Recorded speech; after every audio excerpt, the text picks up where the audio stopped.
From the outside, who would know what lies beneath? Unleash it with a machine as savage as you are. This is how legends are made. Lenovo Legion. Stylish outside, savage inside.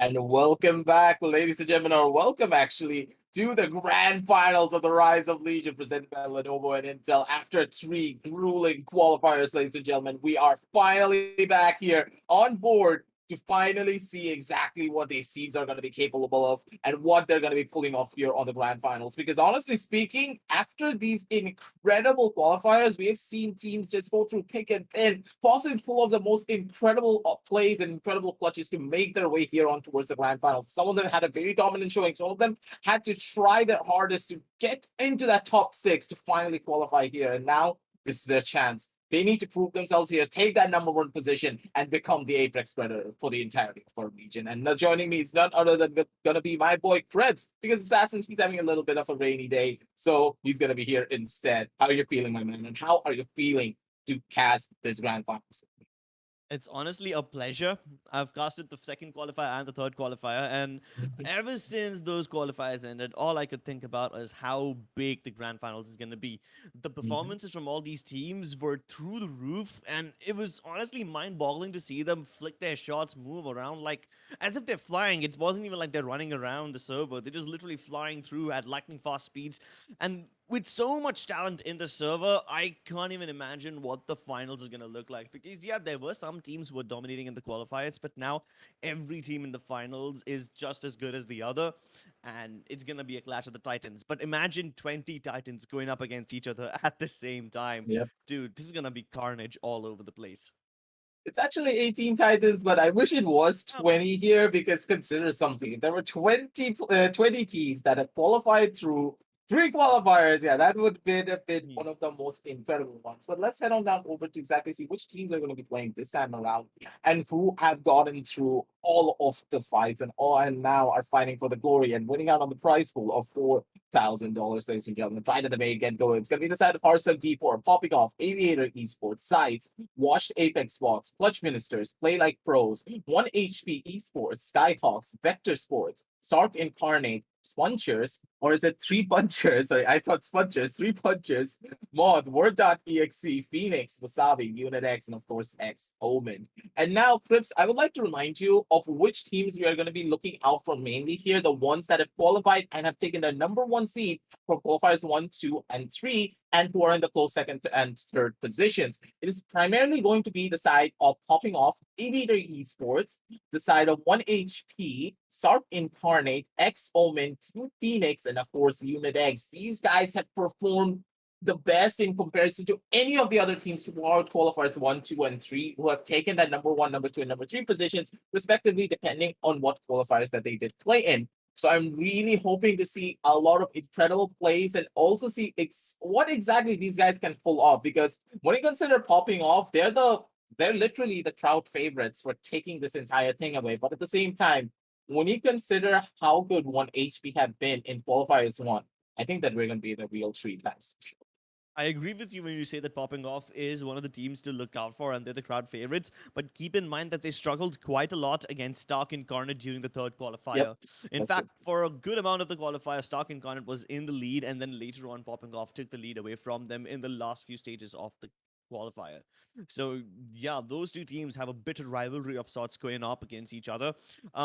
Even Team Sights and Washed Apex Pods, these two teams were just competing against each other during qualifier 2, and we have a little bit of rivalry going up over there as well. Yeah, that is for sure. The level of contingency and the rivalry between these teams, it's going to be an interesting one. Because when you consider how much they have grown together as a roster and how much experience that they have gained now playing in this tournament, the thing is, a lot of the teams, yeah, they are going to know each other's play styles, but what about the other teams? Have they actually done their homework? Have they actually rewatched the boards of qualifiers 1, 2, and 3 to understand the patterns, understand the strategies, to see what we would expect moving on down the line here? But Rips, I want to ask you a question again. what do you think? Who do you think actually is going to be taking it all away? Because you do need to remember that considering the prize pool is going to get split up according to the positions, but who's going to take that number one spot in your eyes, considering that you have seen qualifiers one through That's a tough question. I honestly cannot answer that. I can tell you the top three teams in my opinion, but I can't predict the winner. It's gonna be a bit too close. So I think it's gonna be either popping off, either Stark Incarnate or Clutch Ministers, three? and maybe Um, even one HP. I don't know. hmm. I really can't be sure. When you consider everything, I'm gonna like I would rather have asked you in a better light would have been the top three teams to consider. I think the Yeah. top three teams that are gonna be consistently trying to take the fight for that number one position has to be popping off Team One HP and possibly Index and Phoenix because these guys are the ones that we're gonna be highlighting the best because those are the number one seeds moving on down forward. But I don't know, Trips, because I feel as though when you consider all of these teams and how much effort that they have put into it, we could just be seeing a dark horse. Maybe it's going to be the side of Exome and Moth, or it could even be the side of Clutch Ministers being able to clutch everything out. They had a really, really, really good fight when it came down to qualifiers three, and it feels as though Clutch Ministers they were able to perform to the best of their abilities and come back out of absolutely nowhere, being able to take down their oppositions. Now, in the long run, though, when we consider everything that was happening, what exactly can we expect coming on down through from the teams that were the underdogs during qualifiers 1, 2, and 3? Have they actually done their homework? Have they actually pulled off a couple of spicy strategies? Or maybe they completely changed up their agent meta? Or are they actually going to be going in for the same legends over and over again, trying to build up the potency that they had in their own qualifier games. Because when you consider all of the top caliber teams, you know exactly how they play. You know a lot of their tendencies. So are you actually going to be picking up counter strategies for the top level teams, or are you going to be leaning a lot more in forward to your own meta strategies? That's going to be the real question. Think a lot of these teams will try to focus on their own stuff. If they try to counter the other pro teams, it will just be getting tunnel visioned, and there's multiple pro teams to look out for, right? There's like 18 teams in the server, and yeah, sure, some of these teams are a little more popular than the others, Uh, but there's too many threats to counter at the same time, so you yep. can't really, go into tunnel vision on one team. But there are some things that I'm looking out for. Let's say during the first qualifier, and a good half of the second qualifier, we saw most of the teams going for the Revenant and Octane combination. That Mhm, extra life that the Revenant gives you, it was basically the staple pick for every other team. But mhm, then moving on towards qualifier 3, we saw the teams dropping the Revenant and picking up the Gibraltar instead. So, yeah, the whole Gibby, Octane, plus any one recon character, either Crypto or Bloodhound, even Seer to some extent. I think the team started to pick those a little more. Now, the Gibby Octane combination is something that we saw a lot during the ALGS, but the Revenant mhm. Octane combination is something that the team started to experiment with after the Revenant got that buff where he could literally become Spider Man and scale any height. So, yeah, I don't know which one of these teams will prefer what combination, but I think those will be the two most picked for characters this time. The Octane definitely will be the number one, and either the Gibraltar or the Revenant, they will be picked the most. And then the third character can really just depend on what your comfort zone is. Personally, in my eyes, I feel as though Gibraltar is probably one of the most staple picks, I would say, because without a Gibraltar, Hmm. you're kind of forcing yourself into a sticky situation where you can't get out of. For example, if you're getting pushed by a third party, or as you are taking a fight, you just finish a fight, the Gibraltar adds a little bit more dynamic. It gives you that safe haven to just be Hmm. inside and just recharge your shield and just, shield dance your way around and try and get a couple of your own kills. Yeah. He just adds a lot of versatility and gives you that second life that you need, or that extra little bit of cover if you're just stuck out on the middle of nowhere, so that you can get your bearings, put up a plan properly with your teammates, and then execute it to try and survive a couple of sticky situations that you can, of course, get yourself into, considering that this is a battle royale. Hmm. So, just as you stated, I completely agree. The Gibraltar is going to be one of those staple picks, I would say, for every single one of these teams. Because you need to remember, all of these teams, they're the best in the country. And now they're facing off against one another to try and get this prize pool for themselves. They're not going to be taking any form of risk, I do believe. So the Gibraltar, completely staple pick. And if I don't see a Gibraltar, hey, I honestly think that they have to be thinking of something really spicy, or like, they're just going to die out really. because without that Gibraltar, they're going to be in a pretty tough spot.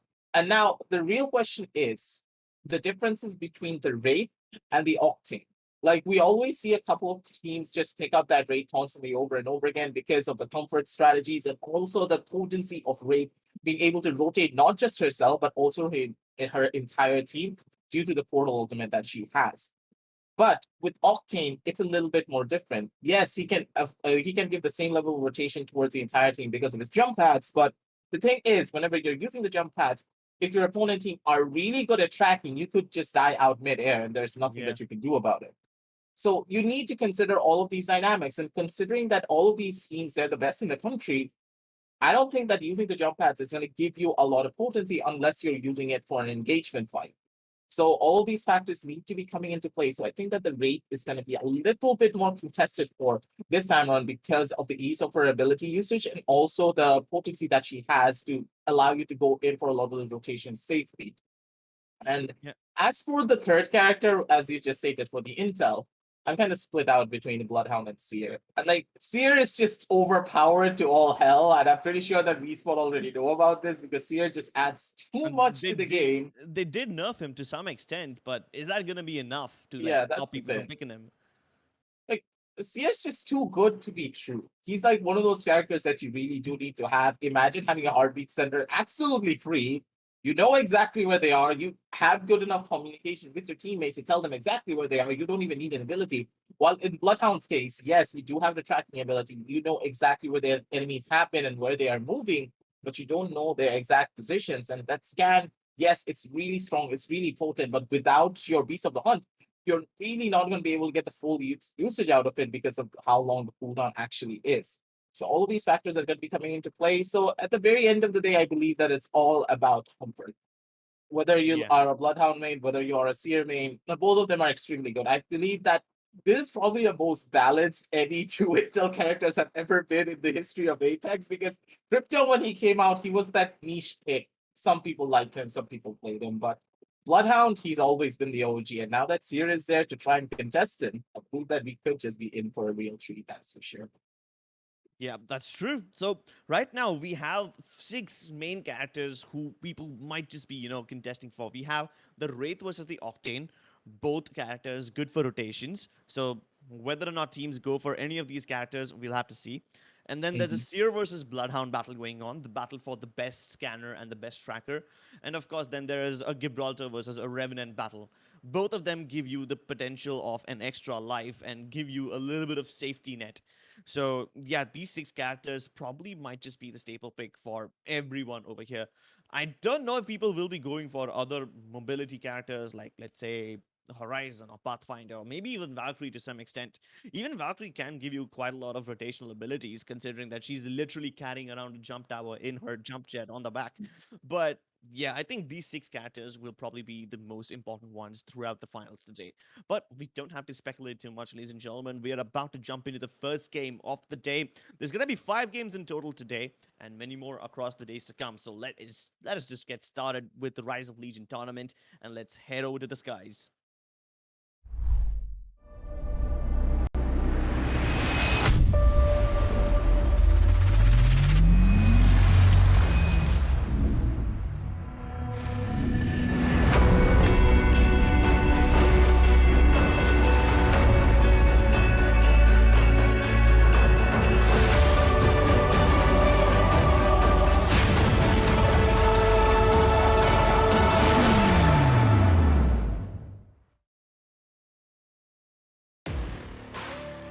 From the outside, who would know what lies beneath? Unleash it with a machine as savage as you are. This is how legends are made. Lenovo Legion. Stylish outside, savage inside.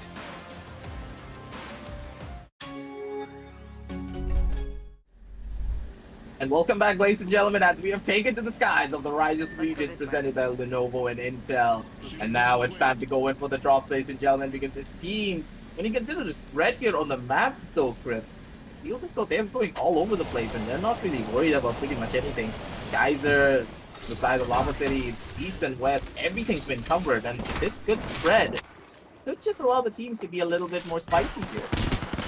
Yeah, we have an early battle already in Fragment, definitely the sweatiest city in the map.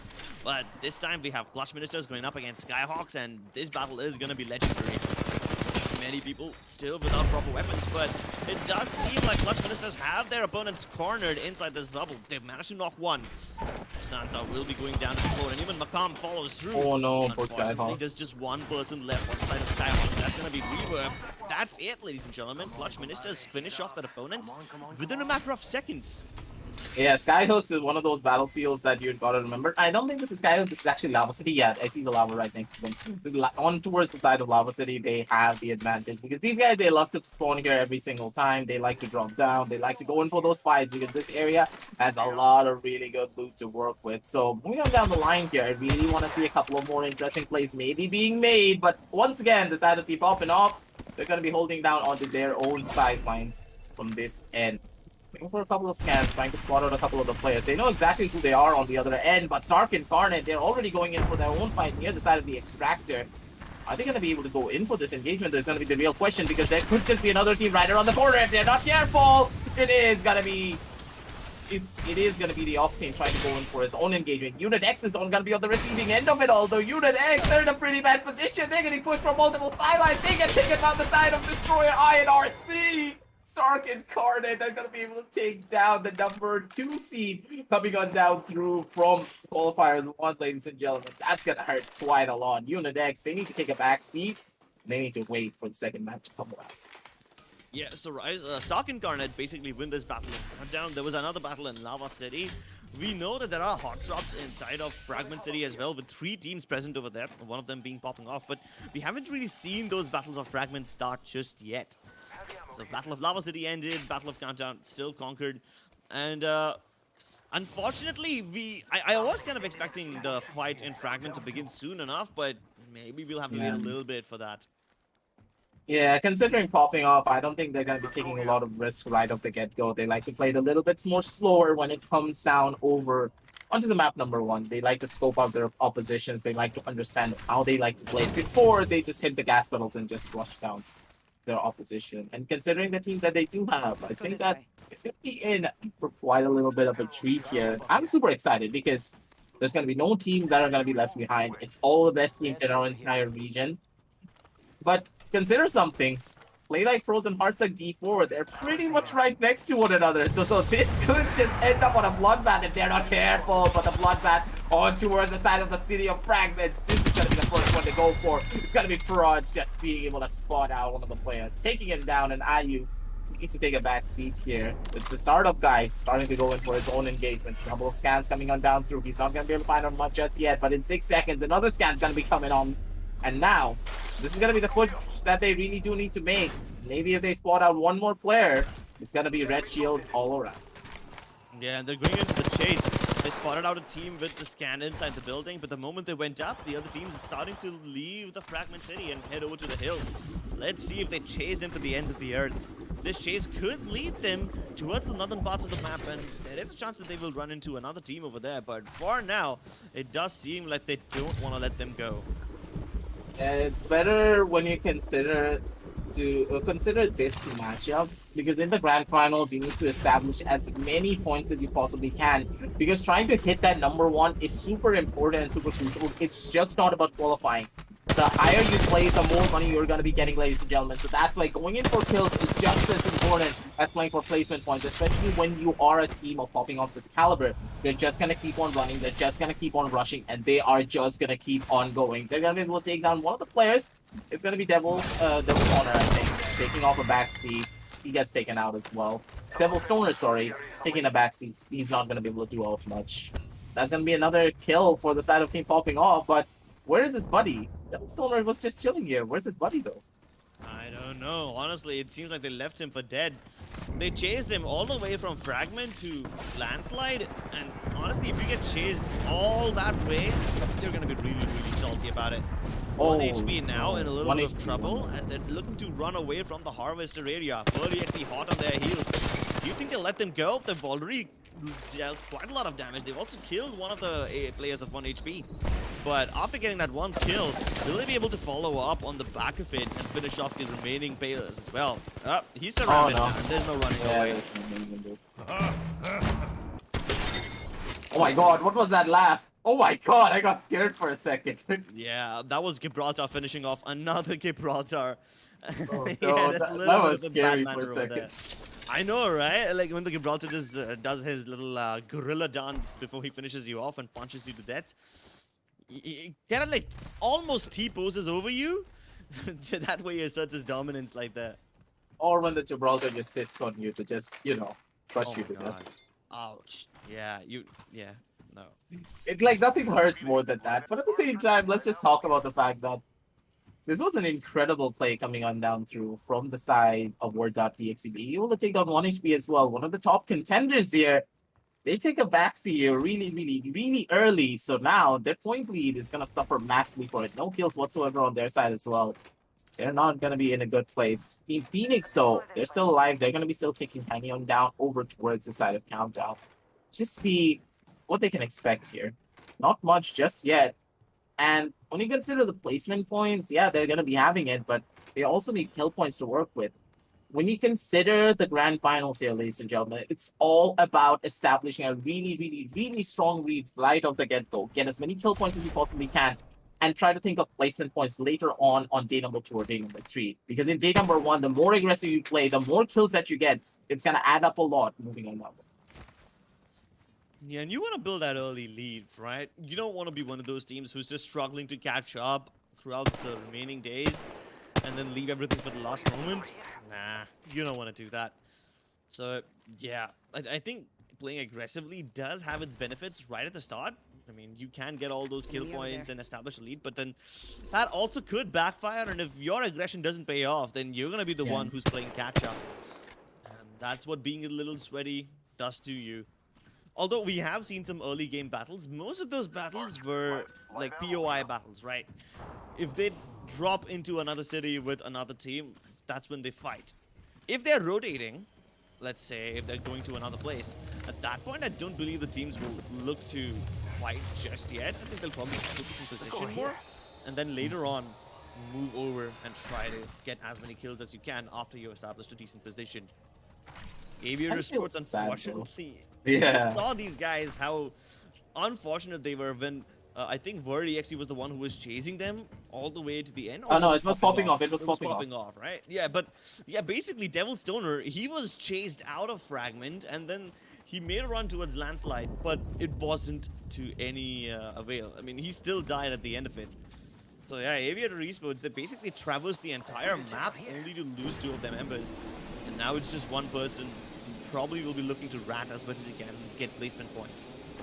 Yeah, the placement points do matter a lot. And hey, if you're able to get towards that second position, that's going to be the best silver lining that you can hope for. But Stark and Carnage, they're going in for a fight. They're inside of a soul. They're getting absolutely demolished by Gibraltar all the way in the process as well. But still, not having the gimme is just so crucial. Having to have those shields, absolutely incredible plays coming on down through from the side of Stark and Carnage. And they're still going to be able to take out the side of 1 HP. They hunt down the players and they're gonna be able to take them down as well on towards the back end. Stark and Carnet, they were able to finish off another top dog team. First it was Unit X and now it's Team 1 HP. These guys, they're on a roll here, Chris. Oh, definitely. One team is not enough. They want some more. And they've already got their next victims in their crosshairs. Yeah, but this is gonna be a little awkward battle. You see, these guys are pinned at the edge of the zone. And there are 2 ways that they can go about it. They can either go towards the north, where there is a team, or they can go south across the edge of the mountain and get towards a better position first. So I think with only 30 seconds left, they're deciding to disengage and go around the other side. There's still a small chance that they will run into their opponents, but except this time they won't be pinned at the corner of the zone. And keep in mind that this is the second ring. Once it reaches the third one, it's going to start to hurt quite a lot, and at that point you can't afford to tank any more ring damage. Yeah, they just gotta chill at this point. They need to make a fast rotation. They need to go into a better spot for themselves, because if they're able to take a proper building for themselves on towards the angle of countdown, they're gonna be in a pretty good spot to try and maybe, camp it out, play it a little bit slow, because consider something, they have a lot of kill points to work with, so they don't really have to worry about it a lot just yet. But consider something as well here, Crips. There's still 13 squads left, and the circle is getting tinier and tinier really quickly. When you consider qualifiers 3 and how fast this was, now the teams, they're playing it a lot more slower, and they're playing it a lot more safer than ever. Yeah. And even though they're looking to play safely, some teams would have thought that Lava City would be safe, considering it's at the very southern edge of the map. But still, there are teams who are close to each other. Popping off on the other hand, these guys are looking to camp these little valleys. And these are quite an important area, because this is one of the major entry points into the next ring. Yep. This little hill that they control at the edge of Geyser, they will basically be able to manipulate a lot of teams into either walking into their trap or going around the longer side and dying out to the ring. It's all about map control here. The better you control the choke points, the better you're going to be able to go in for those different engagements. And it is going to be Proj being able to spot out one of the players, but no one is really taking. The guys are up to try and fly away. They're still trying to run away from Proj, and Proj, he's just taking them down, and he's trying to crack their armor as fast as he possibly can. Dealing a good amount of damage, so the poke damage is going to be good, and them winning out on the poke battle is just going to be so crucial here. But at the same time, the zone, it's already there, and with the circle now forcing them inside of the building, they need to try and run away from the side of team popping off. But popping off, I don't think they're going to be giving this away anytime soon. But the fact is, they're making so much noise that Prodigy needs to be very careful. If he gets pushed from the back here, he has no way of trying to regroup with this team properly. And I like this play from the side of Prodigy. He's like, okay, I know exactly where the enemies are. They're holding on down through from the side of Geyser, so I don't need to make the push anymore. They know that I'm here, so I'm just gonna chill. I'm just gonna wait up with my team and try and fight another engagement with the players that are in front of me, because we need to make a rotation, making our way into the next zone, because if we don't go there soon enough, we're gonna get pincered by that exact same team that we're trying to fight over towards the side. Exactly. So now they do have spotted one team towards Geyser, right? But then there's another team that's inside the zone, and that's a team that they cannot gatekeep. So they've got information on two teams right now, and popping off have the opportunity to pick up battles with both of them, but I don't think they will just yet. They're in a decent position. They have no reason to leave it, and I think they won't leave it until they're absolutely forced to by the ring, or like multiple teams chase them at once, and then they're just supposed to relinquish the area and make a run for their lives. Lava City, on the other hand, the circle just keeps on moving towards this place again and again, and at some point, I do feel like all the buildings in this city will be very relevant. Clutch Ministers and Phoenix, both inside the city, are just scanning each other back and forth, exchanging pot shots, but none of them willing to full send it in, or none of them really willing to break the assault open. And there's more teams started to come into this area, because honestly, at this point, this is one of the only points of interest, this and the dome, one of the only points of interest where you can actually find some cover. You will always have some of the other smaller houses and compounds to hold, but then those compounds are very close to choke points. You know, teams like popping off can easily destroy you over there. So yeah, you gotta make a choice. You gotta either get into the Lava City right now, or you can make a play for those choke points and hope that you win against teams who are camping over there. Now, they're holding down the fort, they're holding down the positions. Clutch Ministers, though, they're just vibing. They don't really have to worry about much. They can just chill on towards their own angle and not really worry about much. But at the same time, they do need to worry about the team that's really right next to them. It's going to be the side of Team Phoenix. They're just chilling there, and so are Clutch Ministers.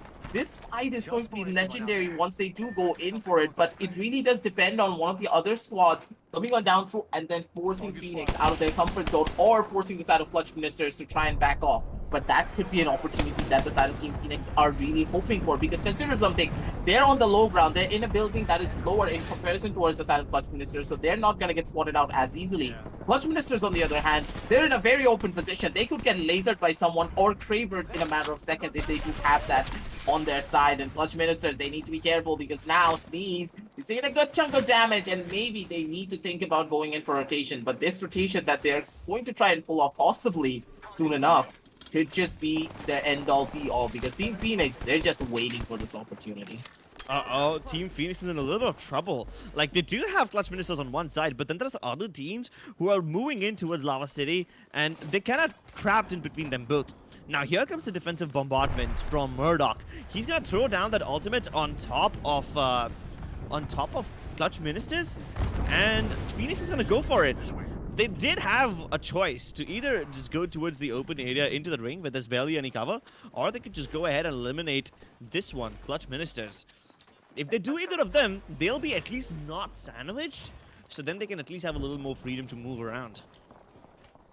Yeah, they're just now holding down the fort at the bare minimum. They're in a pretty good position, so I would say that no harm, no foul. They're just playing their cards properly. But at the same time, just look at popping off. They just got out of their first team, and they're gonna try and go in for those kills, but they're just not gonna be able to find that startup guy. Is gonna be the one to clutch everything out and bring it on back for his squad. Prudge is still gonna be on towards that top end. They need to revive him really quickly, and they really do need to move out of this position because with only 30 seconds left on the clock here, Crips, and 9 squads remaining, the zone is right around the edge. They need to move quickly here, and they cannot dilly-dally for even a second because Clutch Ministers, they're very close to the position where the side of the team popping off are holding, and I don't like this here. This could just end really badly, and with the positioning already being told that Team Phoenix right next to the side of Clutch Ministers, the fight is going to be legendary here. But Team Wasabi, they're having their own legendary battle on the other. Exactly. So now because Phoenix and Starting guard guys is have gone. left this area, Wasabi has taken up the spot that they were in before. And at this point, Wasabi is just very happy that they are getting some vacant area to play inside. On the other side of the circle, Popping Off have just managed to eliminate team sides, and they have the entirety of the northern circle to themselves, so they don't need to worry about their positioning too much. They have a little bit of room to work with. Wasabi, on the other hand, they're kind of trapped in between a rock and a hard place. Yeah, but this is still gonna be able to go in for a kill, and here's a Kraber that I was expecting 81 damage straight through the body. But a Kraber doing 81 damage is kind of questionable, don't you think so? Yeah. He hit the arm shield of Gibraltar. Yeah, but still, come on. Oh! That's gonna carry. Yeah, that's gonna hurt quite a lot. Popping Off now, putting up a defensive bombardment on top of that building. And the jump pad, that's it. They're going in for the kill, ladies and gentlemen. Popping Off is initiating the down on the lower floors, and it's about to go down.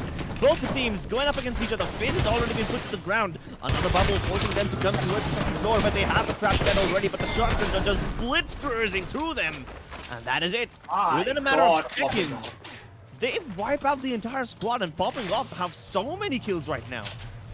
Yeah, this is what I meant. It's all about having that kill control. The more kill points that you're able to establish really early on, especially during these late game circles, the more aggressive you are. If you're able to find the perfect position to go in for a push, especially when people are inside of a building, you're easily going to be able to survive because third-partying you inside of a building is really difficult because they need to move down through multiple different floors and multiple different doors to try and get to it. And in that time, you're already going to be able to go on top of those bats and get yourself back up to full HP to go in for that engagement. But now, this time around, it feels the Team Phoenix, they're the ones who have the advantage. On one side, it's going to be the side of Clutch Ministers, and on the other side, I don't know which team is going to be holding on there, or is it actually Clutch Ministers holding down from both sidelines?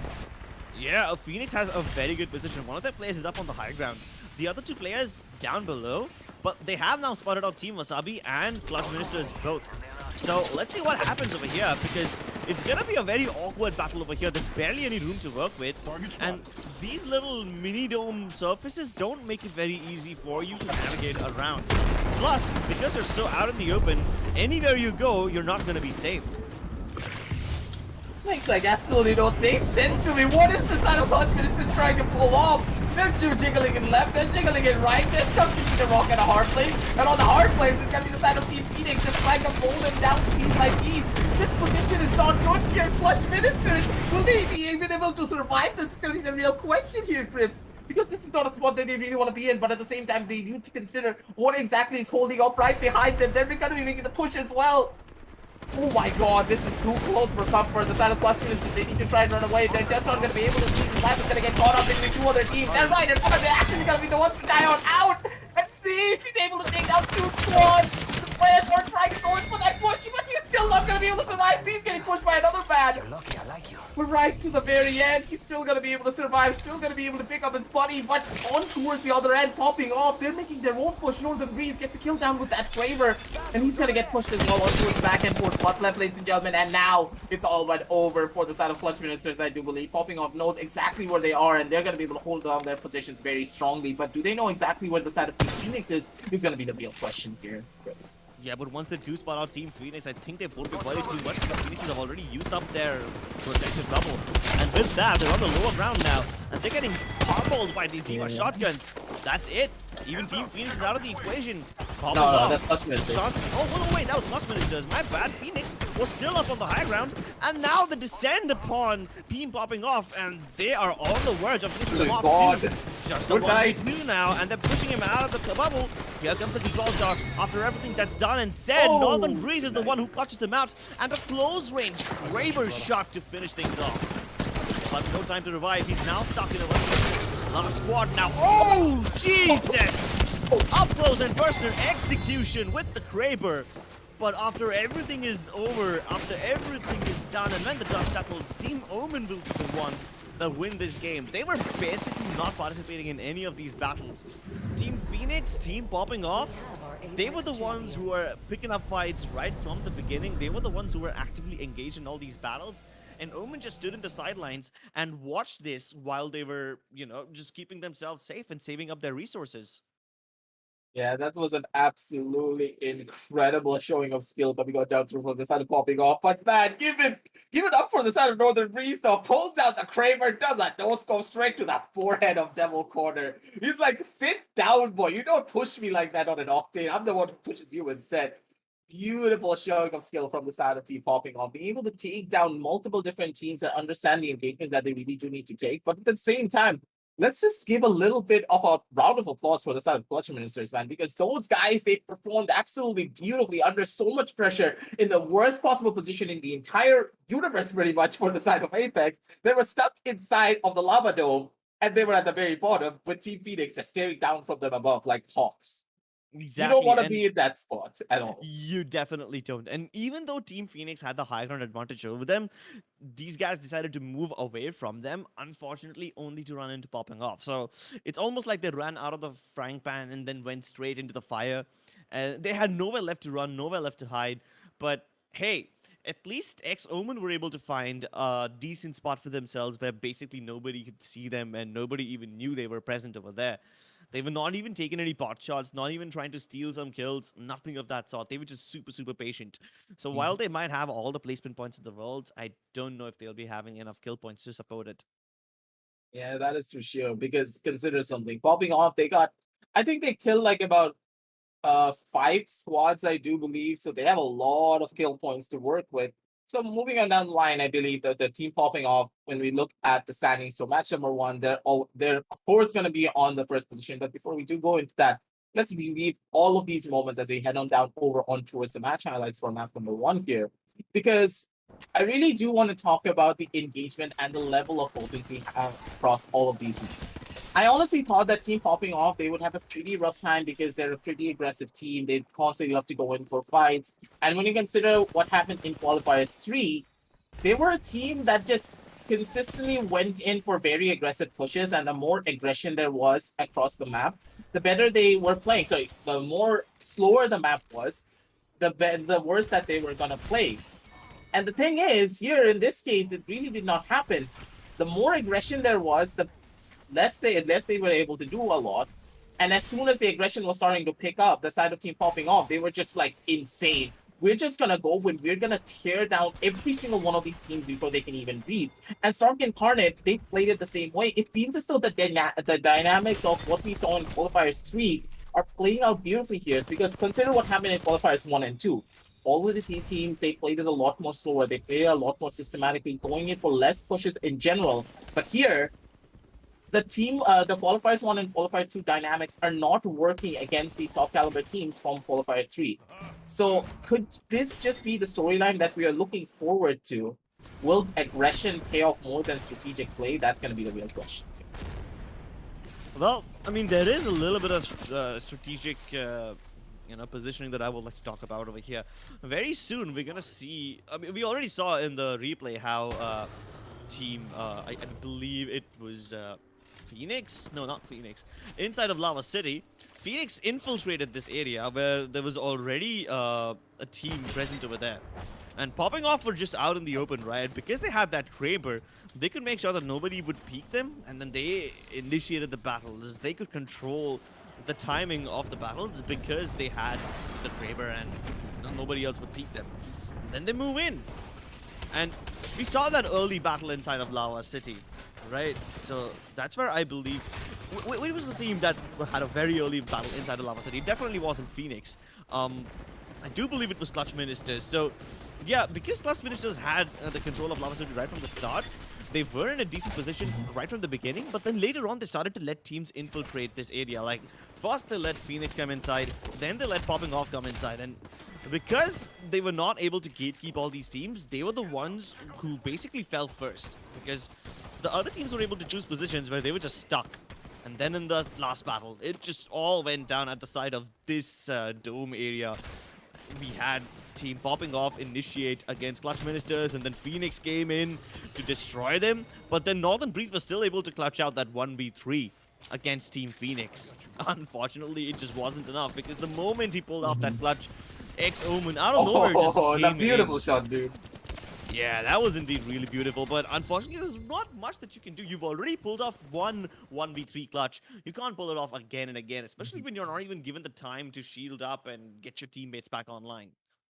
Yeah, that's for sure. Really good try coming on down to from the side Northern Breeze. And nearly he could have just pulled off an incredible showing of skill, but at the same time, the Kraber, it needs a little bit of time to cook itself back up so you can go in for another shot. And maybe if he had that chance, we could have just seen another beautiful no scope headshot coming on down for a bit. Beautiful plays coming on down through from the side of Team Popping Off. But at the same time, really good plays as well from the side of Clutch Minister. And Exomen, they really do deserve this win. They had a lot of strategic positioning on their side. They played it slow, they played it systematically. And they understood that, hey, we don't really need to worry about, I was saying personally, you need to start up with a very strong lead in your favor.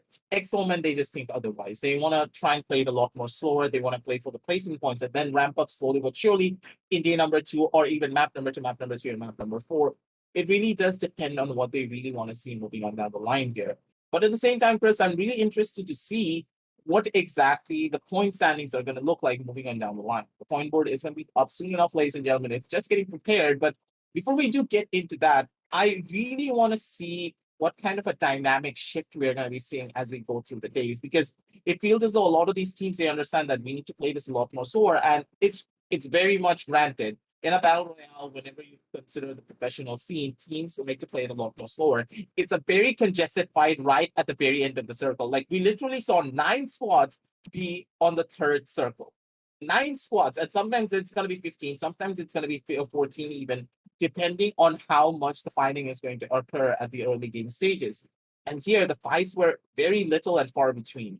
That's why there we saw 10 squads here. They know how to position, they know how to rotate themselves from the best of their abilities and not get caught out by other squads. But will this carry on forward on towards the side of map number 2, map number 3, and map number 4 and 5? Is going to be the real question here, because as the dynamic shifts, as the teams try and learn and adapt to a lot of the positions that all of the other teams are trying to land towards, and when people are going to get a lot more hungry for kill points, because you do need to remember here, it's not about qualification, ladies and gentlemen.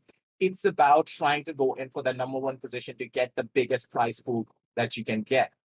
How much hungry are these teams are going to be moving on down the line? That's going to be the real question.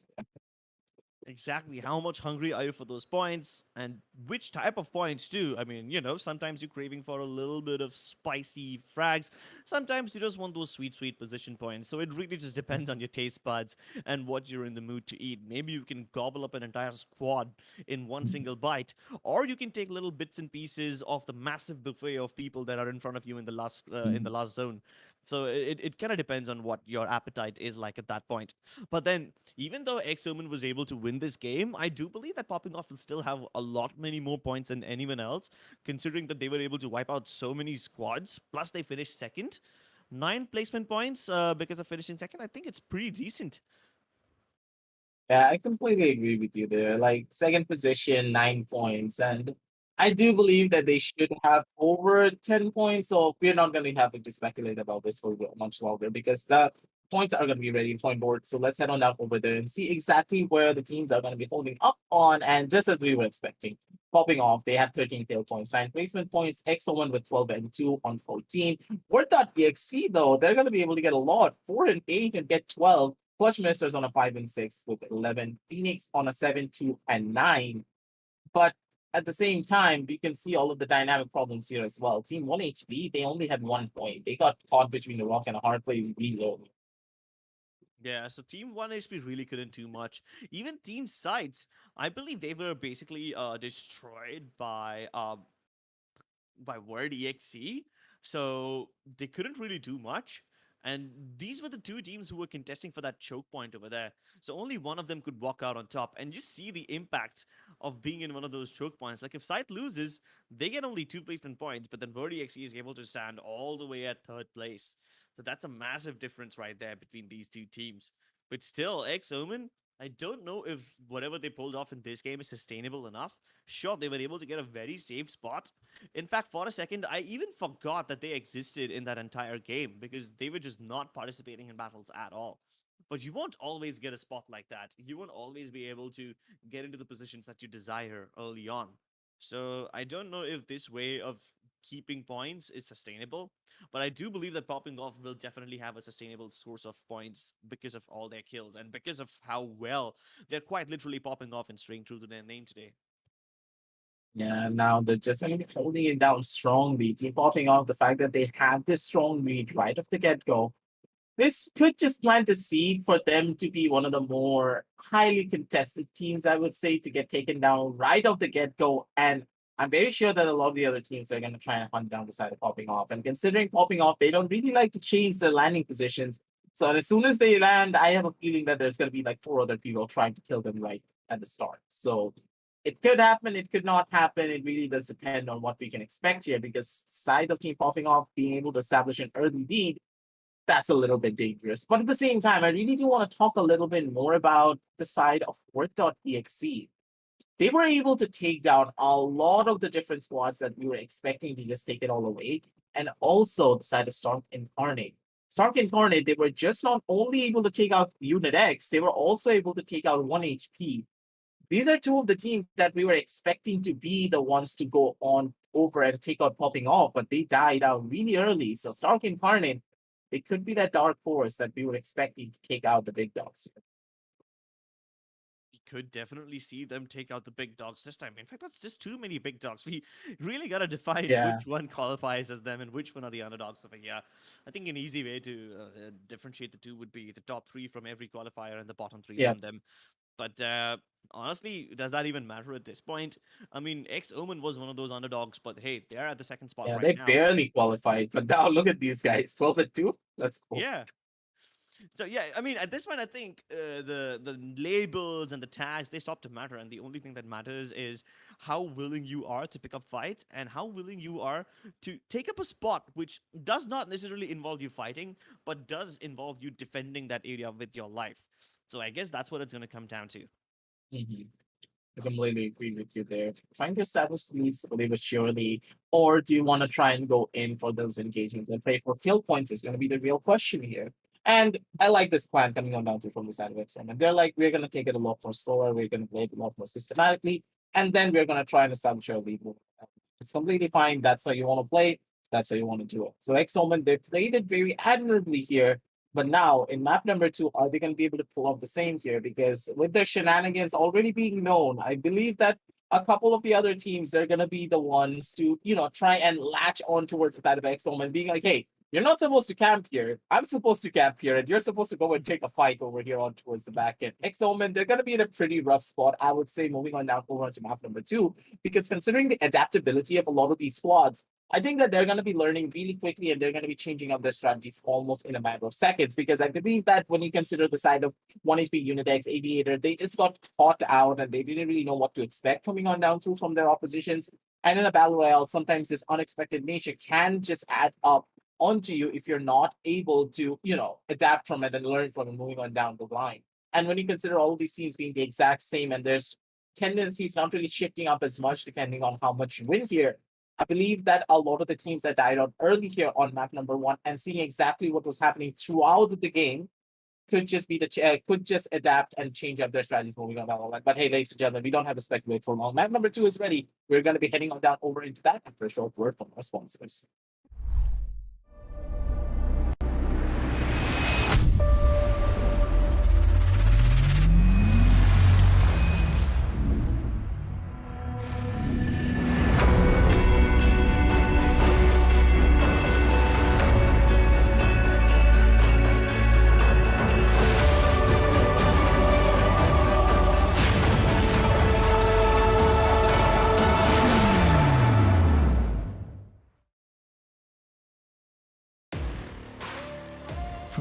outside. Who would know what lies beneath? Unleash it with a machine as savage as you are. This is how legends are made. Lenovo Legion. Stylish outside, savage inside.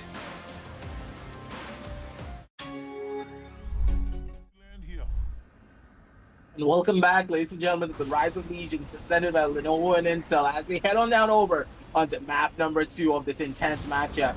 Map number 1 was an incredible showing coming on down through from the side of Team Popping Off. We were not there for an analyst segment, and honestly, they're pretty much the crowd favorites to try and take this all away once again. Will they be able to do it on map number 2 is going to be the real question, because the team spread this time around, it's not really that spread out. There's a lot of people heading on down over towards Countdown. Team Phoenix and the side of Heartside D4, all of them are going to be landing there, and this could just be an incredible fight. But at the same time, look on towards the side of Fragment East and Fragment West. It's going to be the side of Team Phoenix trying to go in for that fight against, sorry, not Team Phoenix, Team 1HP trying to go in for that engagement against the side of Popping Off. And already Team 1HP, they lost out the first initial player, and Popping Off, so Northern Breeze is going to be able to take down one as well on towards the back end. Both of these teams, both of these juggernauts are going to be the ones fighting off against one another, and it's going to be the side of Team Popping Off being able to get the first initial kill and Siren Sid praise for this entire engagement. Yeah, unfortunately, Xeon's own Gibraltar bubble worked against him. They were able to finish him off, and because the bubble was still available, his teammates couldn't trade frags. They were a little far away from him. And that's what happens when you spread out in the Fragment City. It's really important to trade frags in any video game, but yeah, the distance and the fact that he had his own bubble thrown up and he died in the center of it made sure that his teammates can't really avenge him, and Popping Off were able to get a free kill. Now in a 3-2 battle, let's see if they're able to finish off the remaining members of 1 HP. Yeah, it's just about cleanup duty as of right now, but I don't think that 1 HP, they're going to be taking a lot of chances here. It's better to just run on away, go into a better position, and then try and go in for that fight, but this could just be so dangerous for them. They don't have any form of proper armor to work with. They got the banner though, so it's just about running on away and trying to see another good day, but at the same time, they're gonna get spotted out as well. It is gonna be the Wraith Walk coming on down through. He's gonna try and run on away, but he's gonna get flied and he has nowhere to go. They know exactly where he wants it. Oh no, don't sit on it, boy. Don't sit on it, don't do it! He backs him with his club, which is... I honestly don't know if that's better or worse. But there's only one banner available, so the Gibraltar will be back online. And this is just on the other edge of Fragment. So, yeah, Team Popping Off will take a little bit of time before they can get here. But they can't recover the banner of Crips. Oh my god, did they just kill me? My heart died over there. When the caster's own brother gets taken out in the backfield, that's where the real pain is at. Hey, but he spells his name differently, and I spell my name differently. He has a C, I have a K. Oh, you're crispy chips in general. Don't mind me. That joke's never gonna get old, is it? Nope. You're gonna live through it every single time. And whenever I say crispy shots, I mean you, Crips. Why am I friends with you again? I don't know. That's your choice, not mine. Okay. Well, at least Frenzy is able to knock one down, make the job of his teammate a little easier, but unfortunately, It's over. isn't gonna pay off really well. And is that the end of 1 HP? Yeah, 1 HP is gone. Everyone's got taken. This is a rather anticlimactic ending. No, wait, they're still alive. So, Oh, wait. Zeox is alive? How did he get out? Wait, what? exactly, like he dropped down over there. The guy who revived him, Frenzy, the guy who revived him. No, wait, it wasn't even Frenzy. It was Crips who tried to stay alive, but he was caught. And then Frenzy tried to revive him. Yeah. And then Frenzy died, but Zeox walks away. And now he doesn't have any chance to recover his banner. So yeah, he basically traded one teammate for the other. Yeah, it's just a game of trades at this point. And in fact, I don't think that trades work the best, but I guess it's fine if they can make it work. Sure, why not? Moving on down the line though, let's see what exactly we can expect from the side of Hearthstone D4 here, because now they are getting scanned out. Their positions have already been revealed, but considering the positions that they are holding, it's going to be a building fight, ladies and gentlemen. And whoever plays the buildings better, whoever plays their cover a little bit more, are going to be the ones to win out everything here. Considering this fight, it could be a long one, and if they're not careful, if they take a little bit too long to try and go in for this fight, another squad could just fly on in and just slam dunk them in the face. Yeah, and if that happens, then they'll have Oh no, here comes the problem to deal with. Oh wait. Defensive bombardment by the other Gibraltar, forcing out the bubble from Suraj. And at least they're able to stay safe from the missiles. And now the same thing will happen in the reverse fashion. Do they have their own defensive bombardment? No, wait, they do not. It's only at 15%. So I say we move this way. yeah, it's just waiting, and waiting. But Stark and Gunner want to get out of here. They're not too patient. Unfortunately, after leaving that house, they might just run into another team. And now they have the potential to get stuck in between, hard stuck, and the other team that was firing at them. They might just get sandwiched, and it's not a tasty one. Now Hearthstone D4, they're trying to get out of that sticky situation. It's just not a good spot for them to try and hold on towards. So the scans are just going to be coming on down through. They're going to be the ones to try and go in for the Hyundai squad. Now the players though, actually good tracking coming on down through from the surge of Suraj. He's going to be able to do, he's going to be able to crack out one player at the bare minimum. And that one crack is all that they need to maybe go in for a push. But I don't like this here, Crips. Just look at these guys. One person could just push them from the back in a matter of seconds. And they need to make this push. They cannot dilly-dally here. Because if they wait for a little bit too long, they could just get tension from another team just around the back. Yeah, and they take the decision to not chase them. They go in another way. They move towards the edge of the map. And yeah, it's just about choosing between the lesser of evils. Yeah. Do you want to play for kills or do you want to play for the placement points? And just as we were talking about the buffet, do you want to go in for the entire thing all at one go and then just get super slow but become gluttonous? Or are you going to take your time, do it systematically, and then pick your food, get all of the courses in, and then go in for the main dishes, being all of the meat? Because I don't know if you have been to a buffet or not, all of the meat dishes are right at the very end of the carbohydrates. So when you go towards the meat dishes, you pretty much can't even eat any of it properly because of how full you are considering all the other courses. Yeah, and then you regret eating too much too early. Yeah, and then you're like, oh man. I don't have space for the good stuff. And the good stuff in this case is actually gonna be those placement points, because the placement points are guaranteed in comparison to kill points. So if you pace yourself properly, you're gonna be in a good spot, but I don't think that sides are gonna be pacing themselves at all. Oh my god, Chiga Fire, what were those shots from that wingman, and what was that smooth movement coming on down from this guy? Sides, they're able to hold down their position strongly, and one by one, they're just able to tear everyone down from piece by piece. Yapu plays, he's gonna try and go in for his own shots and take down another member. And it's gonna be Ayu and Gang. It's gonna be taken on out in the worst possible position here. That's gonna hurt quite a lot here, Chris. Yeah. They tried their hardest, but they were just not able to get through it. Yeah. Team sides wiping the floor with Aviator Esports like they're nothing. Chica Flip with his wingman is just so good at melting people down. And then the Prowler comes in from his teammates. Very good stuff from team sides. Keep in mind that last time also they were a little sweaty like this, but they were destroyed by Verdi XE. This time they find Aviator Esports and gobble them down. This is one way of doing it, but at the same time not. I believe that these guys could be a deciding factor here if they can play their cards properly. Let's hold it down strongly. They're trying to hold this position. They have the high ground though in their side, so more or less I think that they're still going to be able to survive. Vitality is one of those players that plays it really smartly whenever he is on that Bloodhound, but his position is just not that strong. They're trying to go in for a couple of pop shots out towards the side of Stargate Cardinal, and Stargate Cardinal is like, no, there's a guy at the back. We gotta go inside of the building. We just gotta chill here for now. One squad in their front, one squad on their back.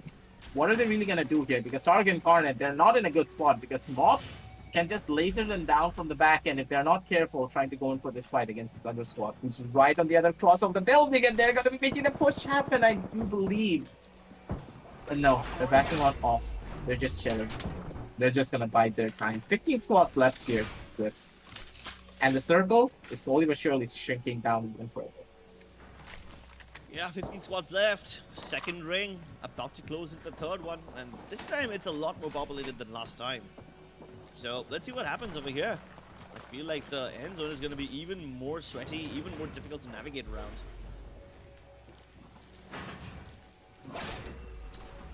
And they're just scanning each other left and right. There's a team on top of Thermal Station, Stark and Cornet, close to Thermal Station, but not exactly on top of it. And now they've got vision on 2 teams. No. They have the positions now, then exactly where they're trying to go in for this hole, but things have slowed down a lot. And we kind of expected this. Like, on towards the second circle, things are going to be a lot more slower, but I think I spoke a little bit too soon here. Hermits are coming on down through. They're breaking down the doors, and they're like, FBI, we're already here, so let's throw in a couple of charges to maybe scare the side of Stark Incarnate. I think that Stark Incarnate, they're second-guessing themselves. They don't know where to go here because there are a lot of squads diverging towards them. I think the Stark Incarnate, they need to take that chance. Maybe they need to go in for this push because I don't like this. Team Phoenix, they're also going in for their own fights on towards the back end. They're going in for a couple of pop shots. Mob are going to get broken down just a tiny little bit by Destroyer on towards the back end of that charge rifle. And now, Crips, I don't know what to expect here. All the squads, they have a good spread, but position-wise, I believe that Team Mod, they have the best position, and Stark Incarnate, they have literally the worst. Yeah, there's a good chance to center them. But Hardstuck is actually focusing on some other teams inside the donut building. And if you take a look at the map, and you can see exactly what's happening over here. There's 3 teams near the southern edge of the circle near Thermal Station. A 4th team to their right-hand side.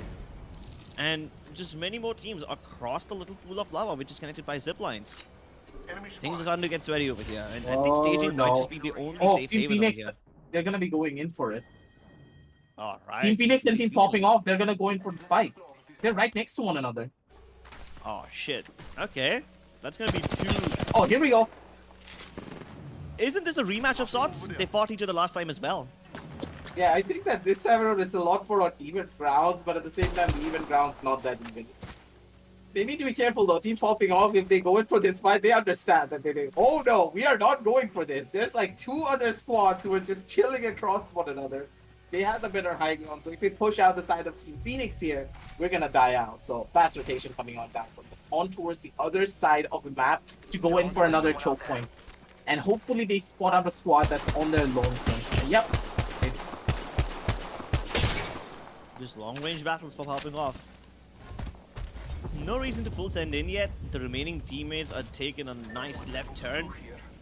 And yeah, Northern Beast are just trying to get some chip damage. Hopefully get closer to the red shields.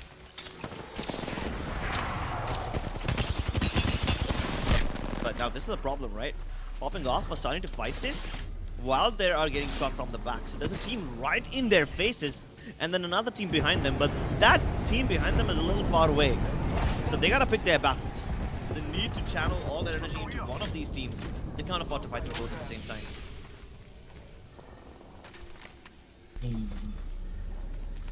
Now, They choose to fight none of them.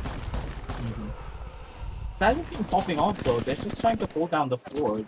But, oh no, play like pros. They're trying to go for this fight against the side of Team Phoenix, and this could just end up really badly if they're not careful. I don't know how their position is going to be giving them a lot of the advantages that they were looking for, but with this Seer still being present and the constant barrages of scans coming on down from him, this could be a thorn in the sides of the side of Team Phoenix, and they need to be very, very, very careful because I'm pretty sure that the entirety of Team Popping Off, they're right behind them. And if they try to dilly-dally in this fight for way too long, it won't be a good thing because play like pros, they're making that push happen and they're going to be able to track the first initial player. And 1 HP is going to be the one to try and run on the way and go in for a rotation play. Really smart plays coming on down from the side of play like pros. They understand they need to cut their losses, they need to run on away because they're stagnating in this one position down towards the chokehold for way too long, and any of the rotating teams that could be coming on down through could take them down in a matter of seconds. Exactly. So Play Like Pros did a good decision over there. They get out of that sticky spot. Now, they don't exactly have the safest position, but at least they were able to get out of the sticky spot, right? So that's better than being in a bad spot, but not that worse, if you get what I mean. It's, again, like I said, it's about choosing between the lesser evils. And they decide to get out of that sticky spot, so they're safe for now, but because of the position that they go into, getting into the circle next is going to become a problem for them. And they're not completely out of the danger just yet. They're just not in a sandwich anymore of sorts. But they're still in a pickle. So yeah, the food puns keep on coming and the bullets keep on rolling on top of them.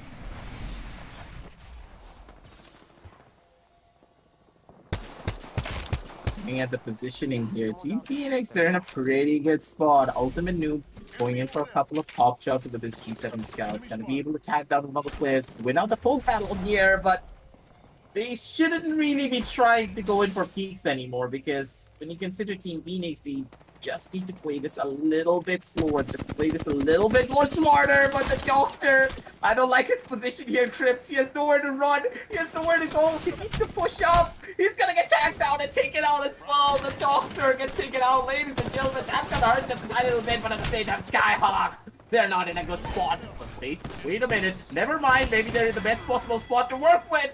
But I think I spoke a little bit too soon. Ultimate Noob comes on down through with that Eva 8 and just slaps down the last one. Take him out. And with that, that's going to be another kill on the board for the side. Another squad wipe, sorry, on the side of Team Phoenix. And they're actually going to be able to get into a good spot for themselves. And with this, it's 12 squads remaining. And here comes the third circle, heading on down over onto the fourth. Asabi now, they do have a decent-ish enough position. They're in a spot from where they can't really get backstabbed.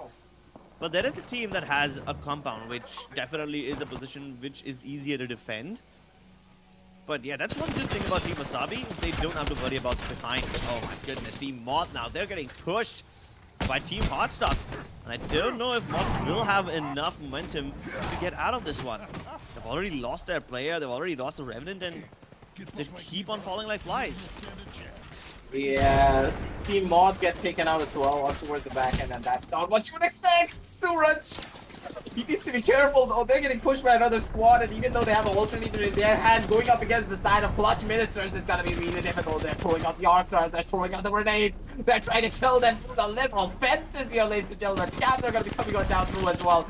Worst possible position in the entire world for their side to try and hold here, but still they're gonna be able to survive. They're gonna be able to try and slow things down at the bare minimum, but I don't think that Clutch Ministers, they're gonna be giving away a single bit of spades with only 11 squads left. They need to kill as many squads as possible, and one by one they're gonna be able to find it all. Bot finally get taken on down, and Vitality has to take a backseat as well. With that, the side of Clutch Ministers, they have the positions, they have the port under their side, but for how long is gonna be the real question here. Yeah, Clutch Ministers, they have multiple battles to pick, and they decide to pick the one below them. It's easier to sandwich that team, so they are just full sending it on them. And unfortunately, the team that they're up against really has no point of running away, no chance of defending themselves either, because Clutch Ministers is not the only team that's looking to finish them off. And that's going to be it. Kill secure for Clutch Ministers, position secured as well. They've got the northern edge of Thermal Station to themselves. Unfortunately, it's not the high ground position. There are still cliffs available around them where they can get flanked from, but getting out of the spot won't be very difficult. They still have a knowledge on where the enemies are, where their enemies are positioned, and they have plenty of time to deal with them too. Plus, the availability of an Octane on them makes sure that they don't need to take the zip lines to get to the safe spot. They can just jump their way to safety. But now, I don't really like this here, Crips. Like, the level of tension when you consider there being still 8 squads remaining on this tiny circle, and when you consider the position here as well. Like, I don't think this spot is where 8 squads can just easily stand in. Look at the position here, look at the cameraman. Like, we're just getting confused here, trying to go in for these fights. See Wasabi, they're getting pushed on as well. There's nothing that they can actually even do about it. It's gonna be a sign of washed up Apex squad being able to take down one squad, but they're getting pushed right out of one. The Gibraltar trying to go in first place, trying to go in for those swings, but they're just not gonna be able to survive. Sneeze, his life is gonna be able to take out Deathwish on towards the other side. It's gonna be Gord being able to take out John FPS, and it's gonna be fight after fight, kill after kill, shots after shots, ladies and gentlemen. Then they're just not stopping here. Washed up Apex squad, they're in the worst possible position possible. And with that, the side of Target Karna, they're trying to go in for those pushes here, right and right now. They should be able to Watch take it. out this squad, take the building under their control, but the other fights are also happening on towards the other side of the map. It's going to be Sarkin Tarnin going in for another engagement. They're going to be able to take down another squad. And look at the kill feed, ladies and gentlemen. We cannot even keep up. Team Phoenix, they're taken down as well. What is happening? Already 2 squads left in a matter of 5 seconds. It's going to be the side of Clutch Ministers going up against the side of Sarkin Tarnin. The fight is going to be absolutely crucial, and it's going to be absolutely beautiful. No one was able to survive this, and who are we going to be crowning the champions for this matchup is going to be the real question here, Crips, because Clutch Ministers, they have the better position. They're the ones who have the advantage here, but they don't have the Gibraltar shield to work with. They're getting bombarded by the defensive bombardment. They need to try and go in for a better position here. They get tagged out of very low levels of HP, but at the same time, Sarkin Karnet, they're also in a good spot. They're going to be able to take down Season 5. Going in for that push is going to be the side of Scorpion. He wants to go in for the shot. He's actually going to be able to take down his own twin brother. But now, Clutch Ministers, they don't have bullets to work with. But at the same time, they're going to be able to clutch it on out. The side of Clutch Ministers, they're gonna be able to take out Stark and Cardin, and right on the barrier, right on the brink of defeat, they're gonna be able to make it all happen. Ladies and gentlemen, the champion for match number 2 is gonna be none other than Clutch Ministers being able to clutch it all out. My goodness, what a massively difficult endgame. It was so chaotic, so confusing. Just on that one house, every team was converging on that location, and there's really no place left to run, so you just have to fight, and hope that you come out on top. It all started with Team Wasabi going up against Hardstuck. They got third-partied by Washed Apex Pot, who got third-partied by, I believe, Stark Incarnate, and then they got fourth-partied by... Fourth party, they're the fifth party. Fifth party, exactly. I'm losing track of numbers over here. I cannot math. I cannot count. Wasabi versus Hardstuck. I'm forgetting which team came first, which team came second over here. They got destroyed by, I believe, Washed Apex Bots, that was the third party. And then Stark Incarnate was the fourth party. And Clutch Ministers was the fifth party of them all. So you can imagine, like, it's a triple, quadruple decker sandwich. And everyone's just getting pressed on top of each other, It just keeps on building. And, oh my god, it was just it was so confusing at the end of it all. And I don't think any of these teams were able to make sense of it. Yeah, like, honestly speaking, when you have like 8 squads remaining on literally the 4th circle, like, what can you do here? Like, it wasn't even 8 squads, it's actually 9 squads with a couple of the squads literally just chilling down below in the lava pit. And I'm like, bro, what are you guys doing there?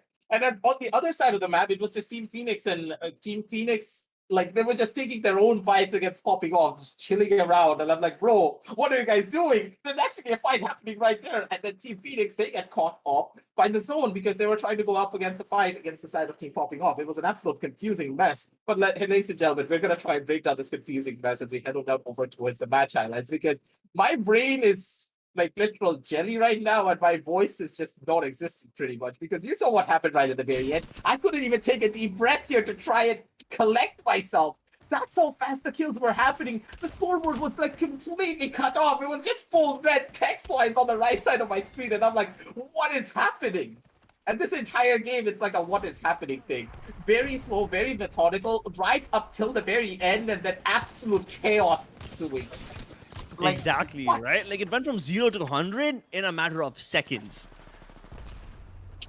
I mean, at least the start of this game was more or less manageable, right? We could figure out what's going on. Every fight that took place was an isolated fight. Barely any third parties at the start of this thing. So Sight was able to take down Aviator Esports in this battle. And then, as we move closer and closer towards the end of the game, we see teams engage with multiple teams. But at least the start of this game was just 1 versus 1 squad. So, yeah, at least that area, we still had our brains to ourselves. We still had a little bit of bandwidth inside our minds to figure out what's going on. But in the end, it was just a complete mess. So, Moth got destroyed by a Hardstuck. That was the first battle towards that house, where the circle would eventually go. You see Clutch Ministers over here, they're dealing with a completely different team. And after taking out this team, they realize that the entire southern border of Thermal Station belongs to them. So they don't have to worry about getting third-partied, but they could be the ones who go in to ruin others' day. Yeah, right at the very end, though, I believe that Clutch Ministers, they performed it the best here. They knew what positions they really wanted to hold. They knew what kind of fights they really wanted to take. But right at the very end, this is where the chaos really started. Wasabi got taken down by the side of Wash Apex Squad.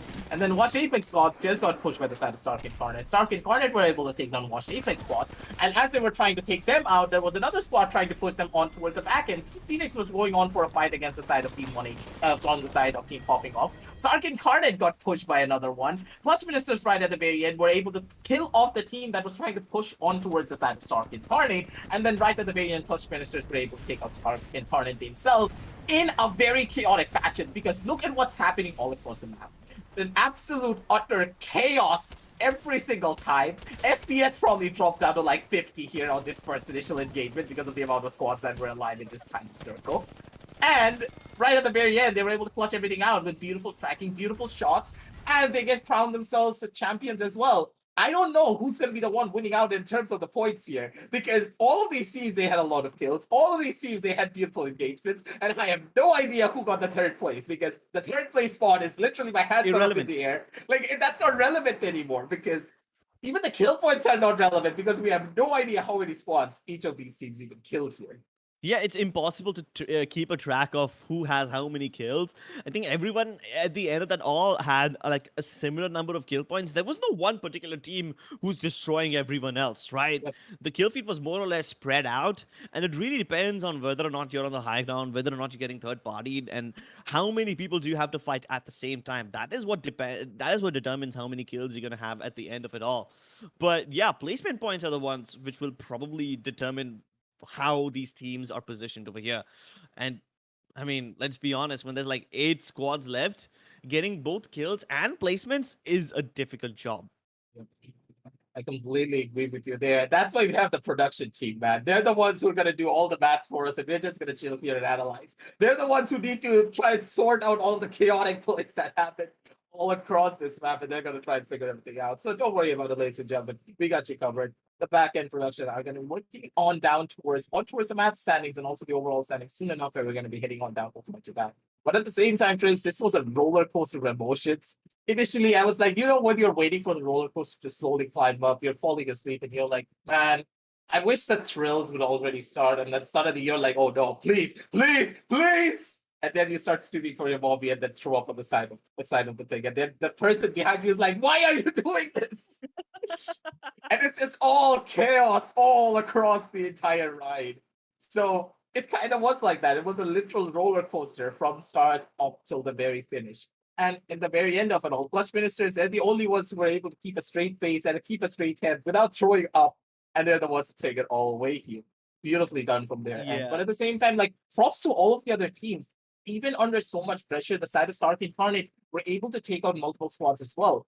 They performed it very beautifully, but at the very end, the positional advantage was still in favor of the side of Clutch Ministers. But the main thing is that I thought that popping off, they would be the ones to thrive in this chaos. But when the chaos just reached a point where they couldn't really control it, they got absolutely demolished. And it was Team Phoenix to actually get this kill against them. I was watching what was happening on the kill feed, and I saw that Team Phoenix were actually the ones to take down the side of popping off.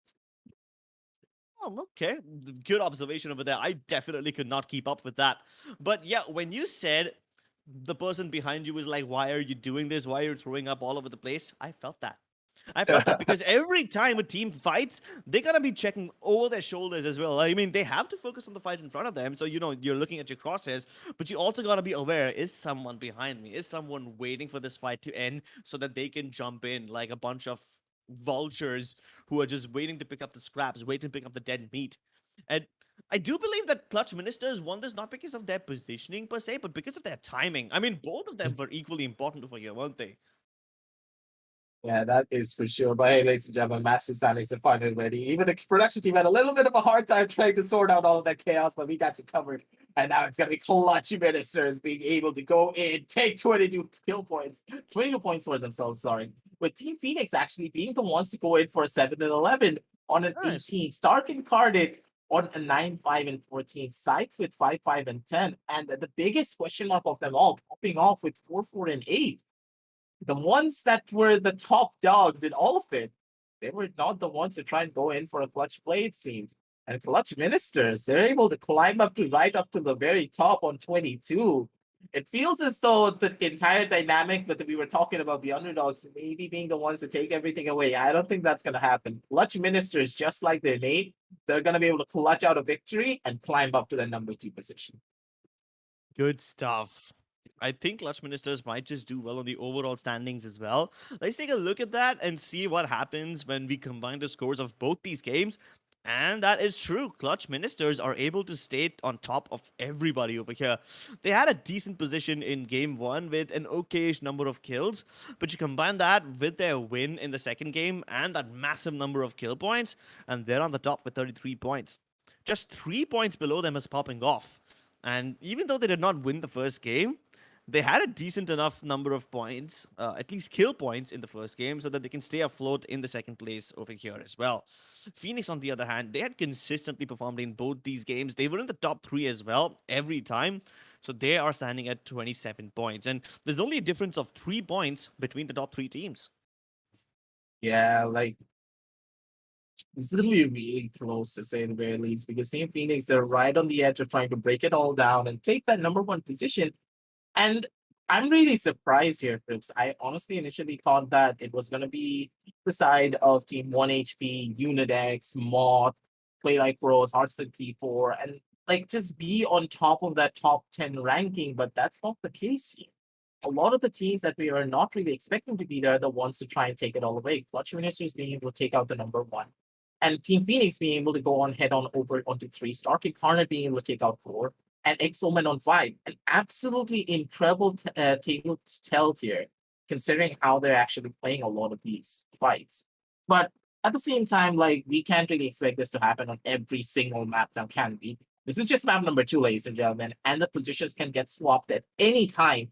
That's why whenever we are doing an Apex tournament, it's going to be 3 days of consecutive non-stop action because these teams not only do they need to show their potency on one map, they need to show their consistency throughout 5 maps every single day to keep their position relevant. And Clutch Ministers, if they're able to do it, hey, kudos to you, my man. You deserve that. Yeah, Clutch Ministers were able to prove their mettle over the course of these two games, but there's still 3 matches remaining in this day, ladies and gentlemen, and then 3 more days to follow up after it. That's a total of 15 games. At the end of game two, Clutch Ministers popping off in Phoenix. They're contesting against each other. Stark Incarnate hot on their heels. X-Omen were able to stay relevant in the first game, but then they kind of had a massive drop after it. And I don't know if they'll be able to keep up because Verdi XT and Sides are two teams which can become very kill hungry if necessary, and I think they can overtake X-Omen in a matter of a few games. Washed Apex bots, they were really good in Qualifier 2, but now I don't know if they'll be able to keep up when every team from every qualifier is here to fight against them. Yeah, I kind of agree with you there because considering the amount of chaos that was ensuing throughout map number 2, I don't really know what to expect on map number 3. Is it also going to have a really slow start, or is it going to have a really chaotic fight right off the get go, or is it going to be something a little bit maybe slower and then just ramp up so quickly that we can't even keep up with it?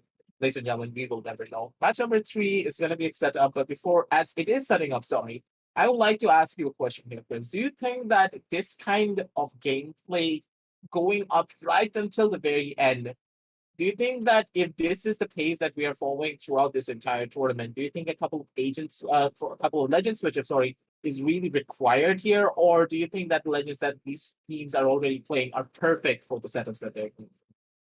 You know, I mean, if stuff like this keeps on happening, then the Gibby is definitely Yeah. required.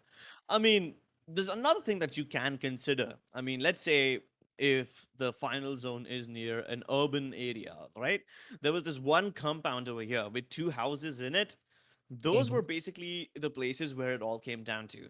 Now, let's say you have a legend like Caustic that is great at Oh, defending yeah. this area. He can really be a menace to deal with over here. But if it's Mhm. out in the open, like we had in the first game, you know, when you were on top of that mini dome, wide open areas, barely any places to hide, at that point, the Caustic becomes a little irrelevant. Mhm. So yeah, it all just is a massive gamble. You can pick legends like Gibraltar who are going to be relevant in every zone, Yeah. whether it's an urban zone or an open zone. But then there are some situational legends like Caustic. I don't even know if Watson can be considered defensive anymore because of how difficult she is to play right now and just Yeah. overall very squishy. So yeah, maybe I don't think these teams need to change anything. Yeah, Yeah, I think there are some teams who are running the Revenant, and I Mhm. think those teams will have a massive advantage in the early game when the chances of getting third party are lower. But then Mhm. imagine this: you put down a Revenant totem in the end game over here, and you go in, and then you find Someone out that else some is gonna other use it. someone else can use it, or worse, someone else can break it while you're about to engage into that fight, and all of a sudden you don't have that protection anymore. Or even worse than that, there's somebody waiting for you at the totem, ready for you to just pop back over here, and then the moment you are respawned at the totem, you get destroyed by a bunch of Eva 8s who are just waiting for you to, step in over there. Yeah, I completely agree with you there, my man. And I can speak that for personal experience that has happened to me quite often, and I got punched to that pretty much because I had, and I blame.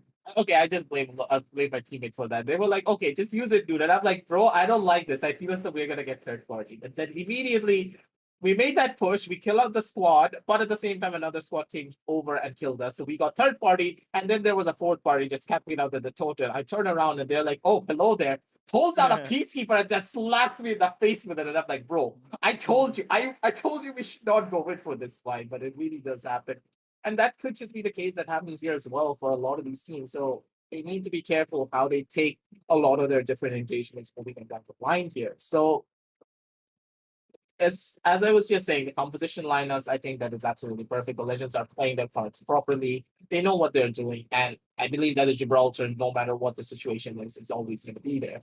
So the main thing is that I really want to say is Horizon is one of those characters that I personally loved, and she probably had one of the most hyped up releases in comparison to a lot of the other legends that really come out. Other than Seer, of course, everyone was playing Horizon. Everyone just loved her, but now Horizon, he has taken a very, very steep dive down when it comes down to a lot of her playmates. But personally, I still love the Horizon. I love picking her up from time to time. And when you get those incredible plays of using her updraft to just go on down over onto the skies and just dome someone with a wingman, oh come on, nothing is ever going to get better. I mean, uh, that's true, but then Horizon, it's more like mobility for yourself instead of your entire team. Mhm. Yeah, the black hole can be a really good way to break open some of these defensive strongholds. Like, let's say you've Mhm. got one team just hold up inside a house, you put down that black hole over there and just dump a bunch of grenades, and you should be able to clear out them. But yeah, there's It's another character that situational. we're kind of it's very situational, right? There's another character that we're kind of ignoring over here is probably Valkyrie. Yeah, sure, the Mhm. Octane jump pad helps you rotate quite easily, but then the Valkyrie, you have additional mobility, and going up and top of those houses, with your just wings can be really good. But ladies and gentlemen, we can speculate as much as we want, but I think it's better that we just jump into the game. So we're going to be going live with game number 3 after a short message from our sponsors. But don't go anywhere. We're going to be taken to the skies very soon.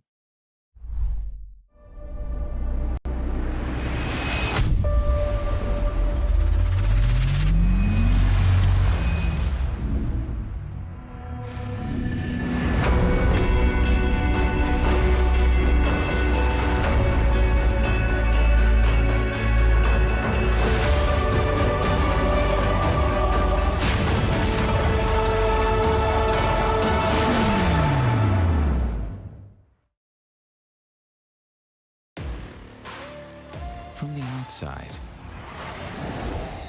who would know what lies beneath? Unleash it with a machine as savage as you are. This is how legends are made. Lenovo Legion. Stylish outside, savage inside.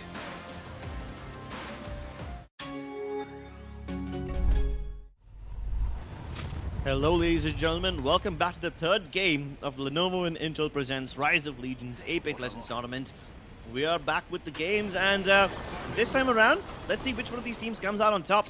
We have only one team inside of Fragment this time, so no early game battles over there. But nope, I changed my mind. There are two, and they're literally right on top of each other. They're in the same building too, so they don't have any time to loot up. They're just gonna be going at it right off the start.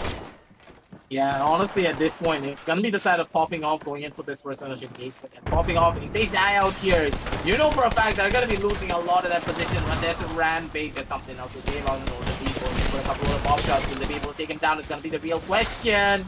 Good amount of damage being done by the side of Northern Beast. He's gonna be able to place down the shield, but not for long though, because the guns are just not in their favor. The side of Beast popping off, they could just die here. Brooks tries to roll away, but he's just not gonna be able to go in for it. The side of 1 HP, they're celebrating. They know for a fact they took out the top dogs, and they are just having an ecstatic moment. Ladies and gentlemen, the side of 1 HP, they're gonna be the ones to bring it all down and bring out the house and have the entirety of Fragment East and West just to themselves. They can loot up to their heart's content and possibly get a gold shield for themselves as well. Because you need to remember, ladies and gentlemen, this is a high loot tier zone, and this is why it's highly contested.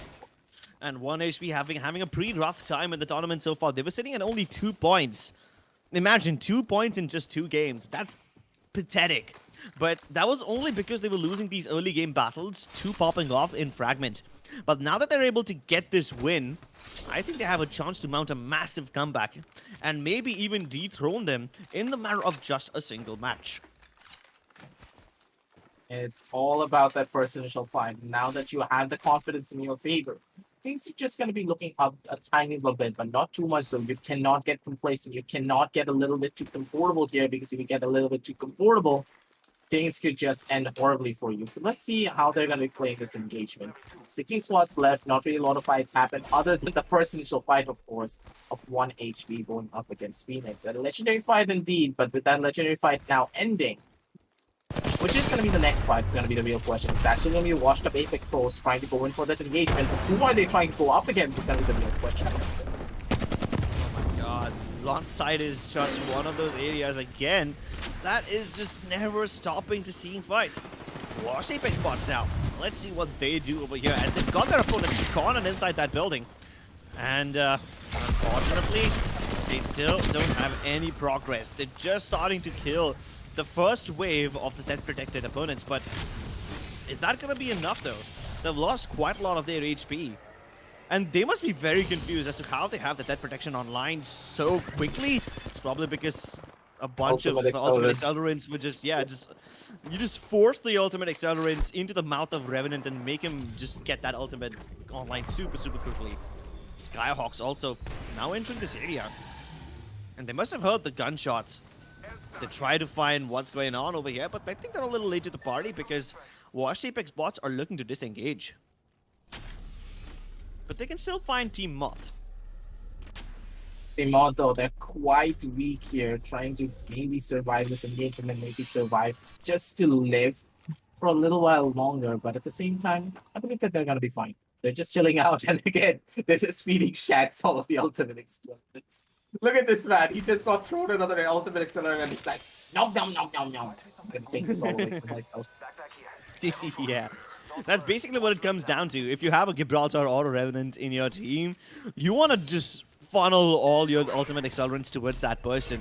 Even more so towards the Revenant, because his ultimate takes such a long time to come online. And like you said, we finally have a Caustic. Ooh.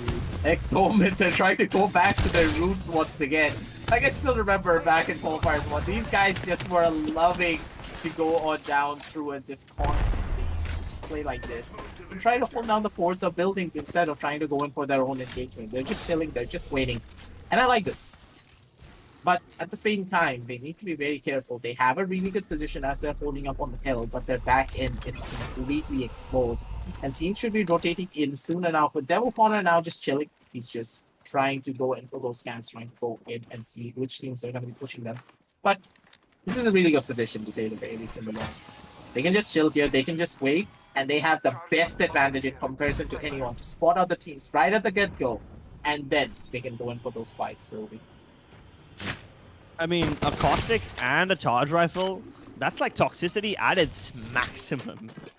Yep. Plus, they're going towards Trials, which is probably the safest place to go to.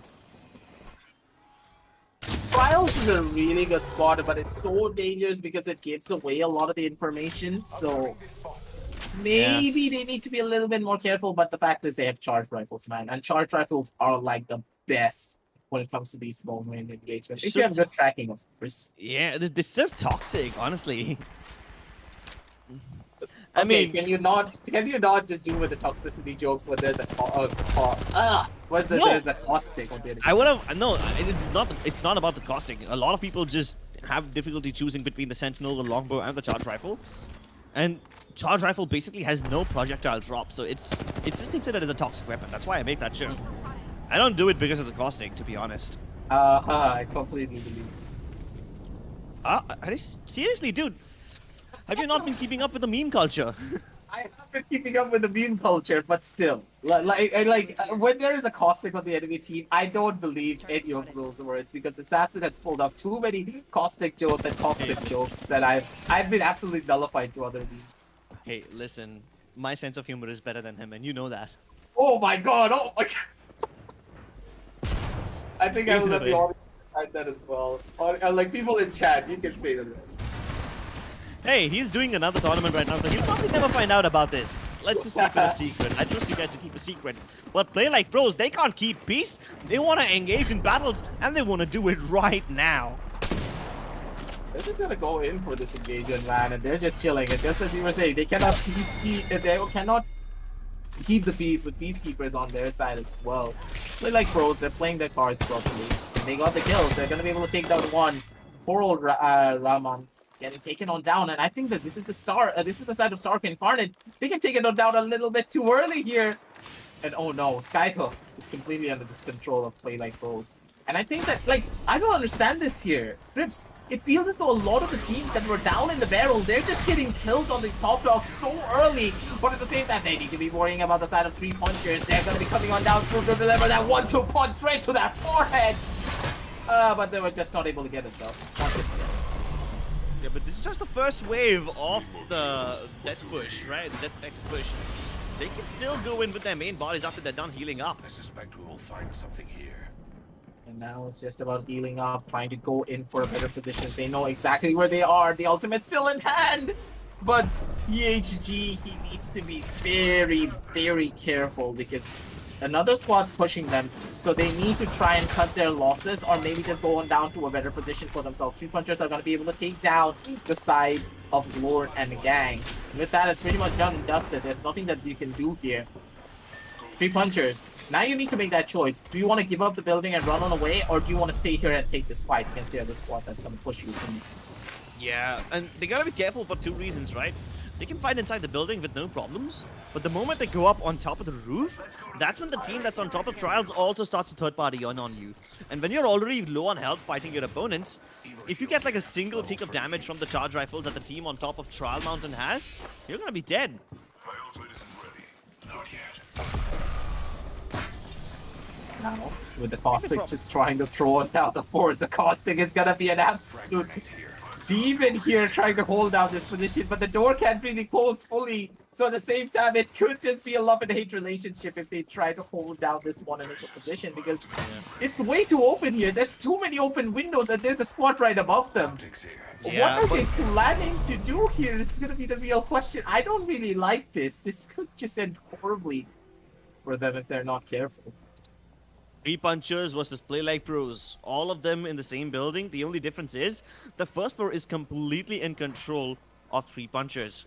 And they've got all the entrances covered with the caustic utility. They've got the zip line, they've got the doorway, and the stairs. All 3 covered with caustic gas canisters.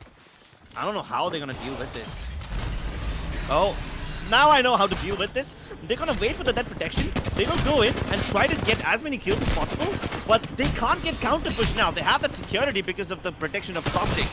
And that's how they can have offensive and defensive abilities at the same time. This is a very good plan by 3 punchers, but let's see if they're able to execute it against Play Like Pros. Oh my goodness, it seems like they can. 2 people have been knocked already. 3 versus 2 right now, and the Bloodhound also gets taken down. The Mastiff slaps at close range and destroyed. That's literally his name, and that's what he does to Play Like Pros. Yeah, play like pros, they just got absolutely demolished. Three punchers, they knew the fights that they really needed to take, and they went in for it right at the best possible moment as well, when one of their players already went in for that first initial engagement. That first initial engagement is just so crucial. If the person that is going in for the entry frag is able to get just a tiny little bit of damage and cause a little bit of chaos, that's all that his teammates will ever need to try and go in for that fight. Beautifully done from the bait to go in, deal that first little bit of damage, and as soon as he was dipping out, one of the opponent teams were trying to go in for that chase, and they got caught out by another, caught out by the teammates trying to go in and give that back up. Beautifully done from their side, but at the same time, Team 1 HP, they're going to be going in for their own engagement. They need to be kind of careful though, because Chris, your own twin brother here, Chris, is going to be in a pretty sticky situation. He gets tagged down, not a lot of HP to work with, but the scans are going to give him a lot of information at the same time. But this would have been a very good fight if you didn't crack that joke. Like, come on. Come on. Is this how you repay me for the toxicity jokes? Yes. As long as Crisp is Crisp is still alive, we're gonna be going in for this. Enemy over there. Alright then. Mr. Wraith, Mr. Crips, please, Yes. for the sake of both of us, regain our honor. Yes. Regain the honor of the Crisp clan. The Crispy clan. Yes, the Crispy clan. I'm done. Well, let's see if these guys are done or not. I mean, Hotstone your brother's is using the bubble to finish them off, and yep. Caster's curse quite real over here. I don't think anyone wants you to win here. That's gonna be the hard part. But at the same time, what Team 1 HP, they should be able to take this engagement. But Hearts at T4, they're getting pushed by another squad. Who is this on the receiving end of it all? It's gonna be the side of Team Phoenix. They down the Hearts at D4. They're stuck between the rock and a hard place. That's all that they can do here. But still, Team Phoenix, they're not out of the waters just yet. Because right on the other side is gonna be the side of Team 1 HP. They're trying to go in for this fight. They're still gonna be able to go in for this play. But the shots are just too clean. From the side of Team Phoenix, ladies and gentlemen, they're going to be able to take down one more player. The Bloodhound takes the backseat, and Team Phoenix next still have two members. They can easily go in for this fight. They can easily go in for the skill. Take down the last player. Send them back home. Then it is going to be another kill coming on down through, but this is the fourth party coming on down through as the third party. Ultimate Noob, he's trying to go in for the shots. He doesn't have the bullets to work with, though. He needs to try to shield swap himself into a better position. He needs to try and survive this last player remaining from the side of Team Phoenix, ladies and gentlemen. Will he be able to go in for this clutch? Will he be able to go in for this place with his teammates being able to feed so much information away? Wasp up Apex box. He's trying to go in for that heal. He needs to be fast about this push. And it's gonna be Ultimate Noob trying to go in for the shots, but he's just not gonna be able to go in for it. Washed up Apex bots. They actually take it all away, being the fourth party of this engagement. What a chaotic battle over here. I never expected a chaotic battle like this to go on inside of Lava I think Fissure, the fifth party's coming. least sweatiest of all places. But, I mean, of course these parties are going to keep on coming. They just got scanned, and unfortunately, they've only got 2 people right now. But Crips does get revived. Unfortunately, Frenzy has not been revived just yet. So, hey, Team 1 HP are still in this battle. The fourth party did arrive, but they were able to get away. That last player, in the form of, I believe, the Bloodhound, was able to grab the banners of his teammates and then make a move, only to revive his players at a little distance. But hey, 1 HP is still alive and they're kicking. Well, not kicking the bucket just yet, but just kicking alive, and hopefully they'll be able to revive their third player as well and get back up to full strength. What just happened here? That fight was an absolute utter chaotic situation. I thought that 1 HP they were going to be going for.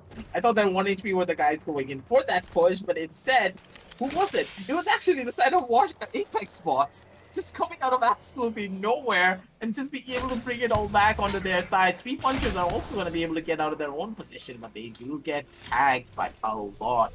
Vishrampai is not going to be able to survive for long. He has to try and get himself into a better situation, to say the very least. He does have the gold shield though.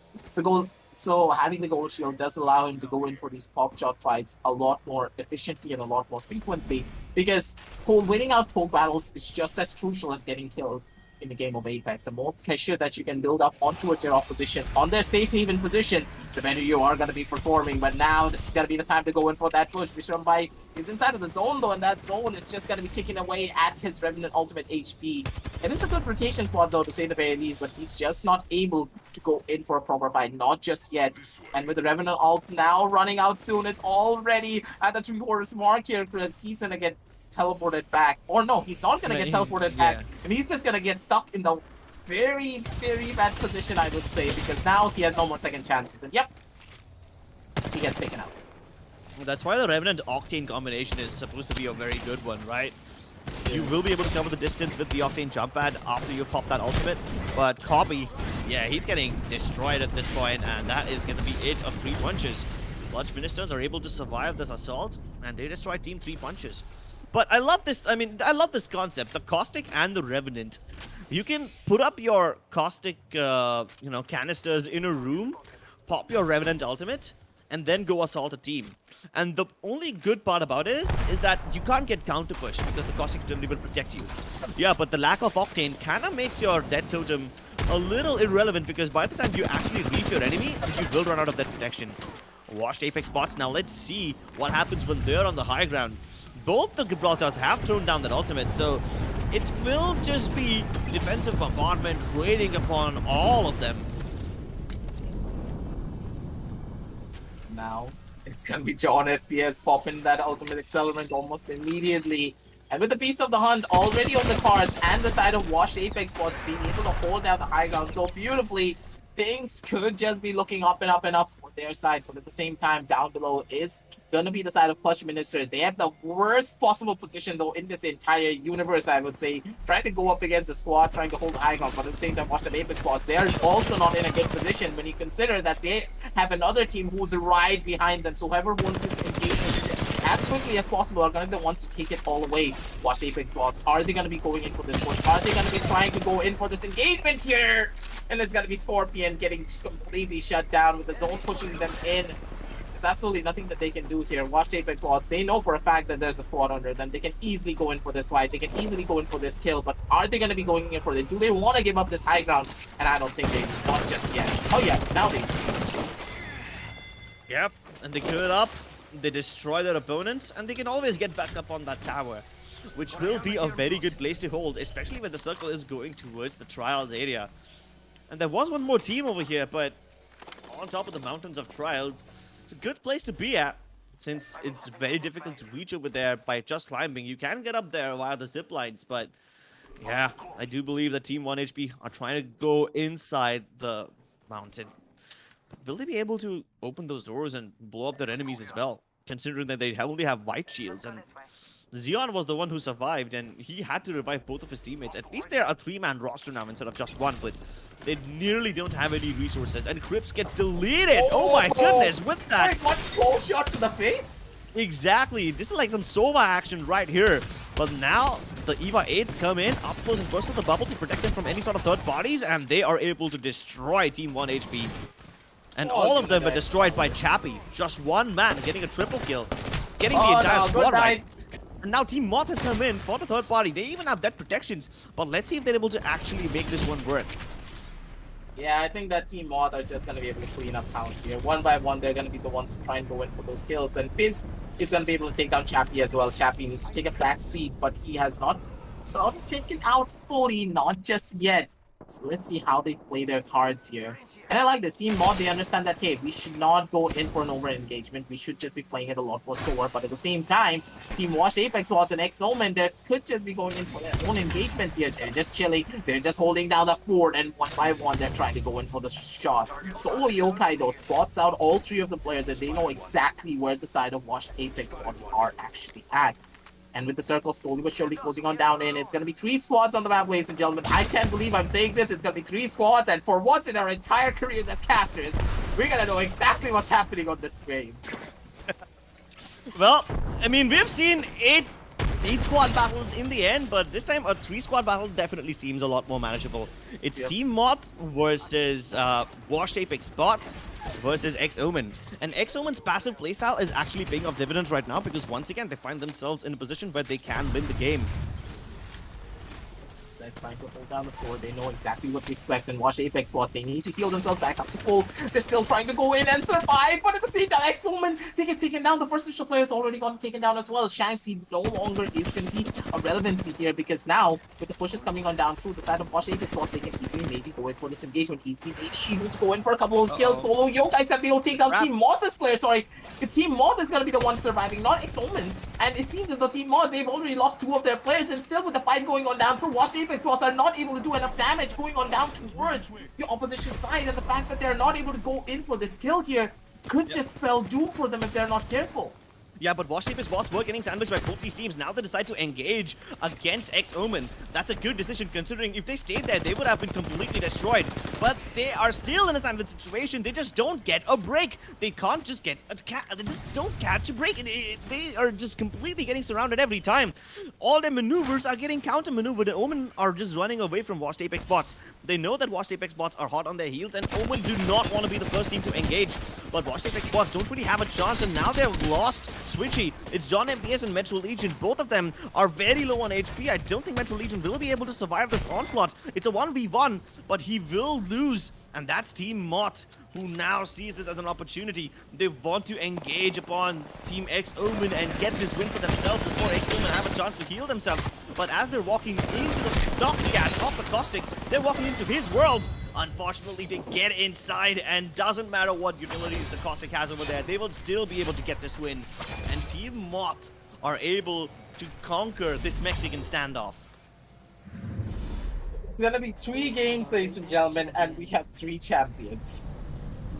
We haven't seen this in a really long time, because when you consider qualifiers 1, 2, and 3, it was always that one team that were consistently just performing over and over again, being able to take that #1 position for themselves. But now, it feels as though it's like an absolute showing coming out from everyone. They know what to expect, they know what to do, they know how to take those engagements, and they know exactly how to take down their opposition every single time. And it's going to be now the side of Team Mod being the ones to bring it all back onto their side in not as much of a chaotic fashion and not as much of an excited fashion, but still, hey, sometimes we need a little bit of a chill pill here from time to time. Take it a little bit more slower, and hey, Team Mod, beautifully performed from them, even though they had an intense 3 versus 3 situation where they were surrounded by multiple different people. X-Omen, slowly but surely, they were actually taking out all the members of the side of Team Mob. But right at the very end, what exactly happened? No one went in for that push on towards the side of Team Moth, and that immediately ended off on them dying out. The side of Washed Apex was they could easily have taken out X-Omen there. They should have taken a little bit of a risk, and the fact that they played it so safe, taking no risk whatsoever, just costed them the entire thing and allowed Team Mod to pick everyone back up and then go in for the final fight with all 3 of their members still alive, while coming on down through from X-Omen and also the side of Washed Up Apex Bots. They had absolutely nothing, no shields, no nothing, no bullets in their magazines even to try and go in for that engagement. And with that, very beautiful place from the side of Team Mod. Take it all away and become champions of my favorites. So X-Omen was able to win the first game of the day. This time they're in the top 3 as well, so placement points galore for them, but the kill points are kind of lacking. And they don't seem to mind that because their passive approach is getting them all the placement points that they need. So let's take a look at the highlights and actually enjoy the teams that were really participating in the fights right from the start. And when you consider the highlights here and right off the get-go, I honestly thought that with the side of popping off dying out this early to the hands of 1 HP as well. 1 HP, they were on that high. They were super confident being able to take down the top contender of this entire lobby. And I think they got a little bit too overconfident, and that overconfidence got to them right at the very end. 1 HP finally were able to beat their nemesis, Team Popping Off. And this was actually a very interesting battle over here, where Team Popping Off, not Popping Off, Team 1 HP were able to exact revenge for whatever had happened to them in the last 2 games. But again, they didn't end too well on an overall grand sense of things. The only thing that they were able to do is take down the top dogs of the tournament and kind of ruin the game for them, which basically equalizes the scoreboard for everyone. Now, moving them down over towards the side of 3 punchers, so you have to give it to 3 punchers that they played their cards so beautifully. They didn't want to go in for an over-aggressive push. They didn't want to even go in for a push until they had the Revenant out ready. Once again, even though they knew for a fact there was a team right above them, they waited for so long to try and go in for this fight. And after they went in for that fight, they went in one by one, and they also went in together after the Revenant ult ran out. They used one person as bait, and they used that person as bait so beautifully that he dealt so much damage there was absolutely nothing that they could have done. And then there was this chaotic fight, dude, right on towards the side of lava, over towards the side of Extractor. What happened here? Hearthstone D4 was going up against the fight against the side of Team 1HP. Then Team Phoenix showed up, and then Sark and Carnage showed up, and then it was the side of Washed Apex was just coming out of absolutely nowhere, being like, "Oh, hello there! I heard that you were having a party. Can I crash it and steal all of your food?" And steal all of their food that they did, because these guys just absolutely demolished the entirety of the side of Team Phoenix. Like, oh my god, I kind of feel bad for them. Yeah, but what's even more surprising is that even in this chaotic situation, Team 1HP were able to get away with this. They were able to get away with one person, and that person was able to recover both their banners, and Xeon was able to bring both his teammates online after that. Yeah, honestly, at this point, when you do consider that he was able to pick up his buddies, but 3 punchers, like, I don't know. It's just, like, I don't know why they wanted to go in for a push like that with the Revenant ultimate. They just died for no reason there. So the Revenant and Caustic combination helped them quite a lot when they were battling inside of Skyhook, but in the open areas, it didn't really help them out too much, and they ended up losing their lives. At least 1HP were able to get inside the top 5, right? Or top 6 for that matter. So yeah, they had a lot more placement points, and they had a better game than last time. At least they were able to get revenge against that Nemesis popping off as well. But at the end of it all, this area near Trials, it came down to the last 2 teams. That is Moth, X-Omen, and of course, Washed Apex Bots. I'm kind of fascinated by the fact that Team X-Omen were not able to win that final battle, even though they kind of had an advantage at the start. But Washed Apex Bots was just way too keen on pushing them. And Team Moth saw that as an opportunity to take the win for themselves. Now they're gonna be chilling it down. And Team Moth, right at the very end, they played it so beautifully. They knew the engagements that they needed to take. A little bit slower, I would say, not as chaotic right until the very end. So Team Moth, really good round coming out down from them. They played it smart, they played it slow, they played it systematically, and that's how Apex should be played. And this was the most generic Apex win that I have seen all throughout the day. And hey, sometimes I do want it to be a little bit more generic because it goes on to be a little bit easier on our throats. But at the same time, I know for a fact that the audience wants that chaotic fight. They want 8 teams to be right at the edge, right on the very tiny circle. Forget 8 teams. They want 15 teams there. They want the casters to try and break everything down, and they wanted to cast everything right from the start up till the very end. No recap required, man. The casters are just gonna go full on Eminem mode and just call out every single name and just diss out all of the diss tracks possible. That's what they want us to do, but hey, it's gonna be impossible for us if there's like 15 teams. And considering the pace of a lot of these matchups and considering how many Apex champions that we are actually crowning, anything could happen. There is no one single dominant team, because consider something, all the teams that are at the bottom of the barrel as well, they're rising up to the challenge and they're taking out a lot of these top dog teams. It was X-Omen at the very beginning, then it was popping off, and now it is gonna be the side of Team Moth. Team Moth. And when you consider all of this, it's just like an absolute mind-blowing thing in my eyes. So let's head on down over on towards the match standings, because I have no idea which team is going to be winning. There is no definite answer because you can't really remember everyone. Bottom of the barrel, now up till the very top, it's going to be the side of Team Moth with 15 points on their cards. But look at the side of Washed Up Apex, what, 7-7? Very beautifully done. X-Omen, once again, they go for a passive approach. It ends up netting them quite a lot of placement points, but they have a lot more kill points this time than they did in the previous victory. So yeah, these consistent top place finishes will be able to keep them relevant. And what's even better is that teams like Washed Apex Bots and 1HP, who were having an absolutely horrible time in the tournament so far, are able to put up a decent number of points this time. They had 14 points and 9 points respectively, which is much better than just having 2 or 3 points. So they will at least be able to get inside the top 10, if not the top 6. But consider this. There are so many good teams over here, like let's say Team Popping Off, Team Sights, Stark Incarnate. All of these teams, they died right at the start with 0 or 1 points. That is it. Now, these are the match standings for only the 3rd game. But this was such a massive change of events. All the top dogs got taken down right at the start, and all the bottom barrel, fishers were able to climb up. And this is going to change the overall rankings as well. This is going to heavily change up the entire scoreboard.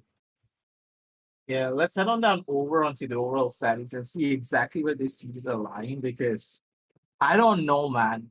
the way that these teams are going up and down, it's going to be a little bit questionable. But at the same time, Team Mod, they had such a rough start on match number 1 and match number 2 that they're still not going to be able to break themselves into that top 6 position or trying to break into that top 3. Not just yet, 17 points on the board. Not the worst, I would say, but at the same time, it could have been better. But still, Clutch Ministers, they're able to keep a level of consistency that we were expecting to come out from them. And the best thing about the side of Clutch Ministers in general here, Crips, is that they're very consistent.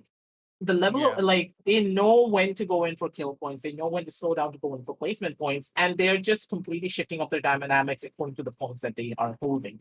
And in this position, they were able to go in for a couple of those placement points at the bare minimum to be that silver lining that they need to keep themselves relevant when it comes to the point board. But Team Popping Off, they have fallen off hard. 30 points and now being forced onto that 4th position from that number 1 spot. That's not what you would have expected coming out from such a high caliber team and being a fan favorite for the audience. Exactly. And with this, at least Clutch Ministers are on top. But then you have Phoenix Popping Off and X Omen, all of them just very, very close to each other. But Clutch Ministers taking a massive 9-point lead over everyone else. Now that's going to keep them, and that's going to build a little buffer as well. And let's be honest, 9 points is no joke. It takes quite a lot of effort to cover a gap like that. Now, when you consider the amount of points that are on the board and how these teams are actually playing out on a lot of their different engagements, like it's like a scratch to the head pretty much, because you're trying to analyze which team is going to take that number 1 position. You're trying to analyze which teams are performing absolutely incredibly and beautifully, but it feels like all of these teams, they're just performing to the best of their abilities and they're constantly breaking past their limits over and over again. Like, in Dragon Ball Z, where we always talk about Goku just breaking past his limits and trying to go beyond, trying to go forward on towards that next level. That's exactly what the teams are doing. They're going past Super Saiyan, they're going past Super Saiyan 2, they're going past Super Saiyan 3, even Super Saiyan Blue, and going into Ultra Instinct in some cases. Like, what is happening here? Like, you don't expect any of this to happen, but it's still happening. Primarily because of one very important thing. These teams, they know for a fact that this is one of the biggest tournaments that they are playing, and they need to win everything out here. They cannot dilly-dally for even a second, and it's all about them going in for the best possible play that they can make. But at the same time, I believe as though a lot of these teams, they're being a little bit too over-aggressive. 3 punchers, they should have been the ones to close everything out. They had the best possible position, they had the best possible kills, and they were actually able to be the ones to go in for those different engagements. But hey, ladies and gentlemen, speaking of engagements, we're going to be engaging down onto map number 4, because that's everything is ready and set up for that. So we're going to be heading on down over onto the game after a short word from our sponsors.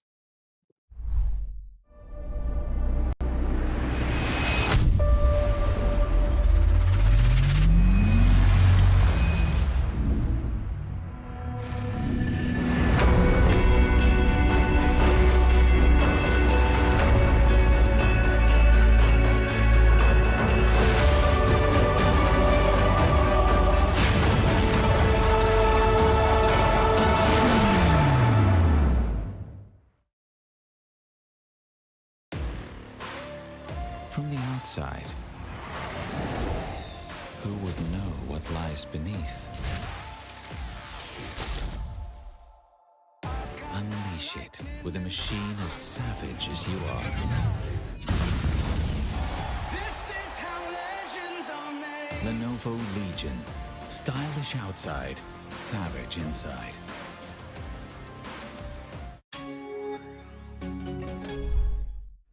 Enemy spotted. And welcome back, ladies and gentlemen, to map number 4 of the Apex Legends Rise of Legion, presented by Lenovo and Intel. And ladies and gentlemen, an absolutely incredible game number 3, that is for sure. But when we consider game number 4, I don't know what to expect anymore. Complete roller coaster of emotions. Map number 1 was an insane gameplay coming on down through from the side popping up. Map number 2 was another insane game coming on down through from the side of Team Clutch Ministers, and now it was the side of Team Mod being able to bring it all back, take it all away, and get it onto their side. But now moving on down towards map number 4, Unit X, they got their hands on a longbow. And with that first initial crack coming on down through Unit X, they're going to be going in for that first initial fight, trying to take out the side of Stark Incarnate on towards the side of Countdown. Will they be able to do this, though?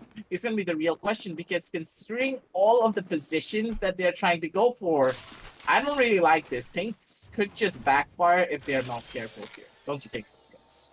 Yeah, Unit X definitely has been one of the stronger teams in the tournament, but Stark Incarnate is a little better just at this moment. And I'm not just talking about in the level of points that Stark Incarnate has, but even in terms of loot, they've got purple and blue shields on their Gibraltar. Like Gibraltar is already one of the strongest and the tankiest characters in the game, but then you put a purple shield on him, especially when your opponents have white shields and not even enough shield cells to get themselves back on full HP.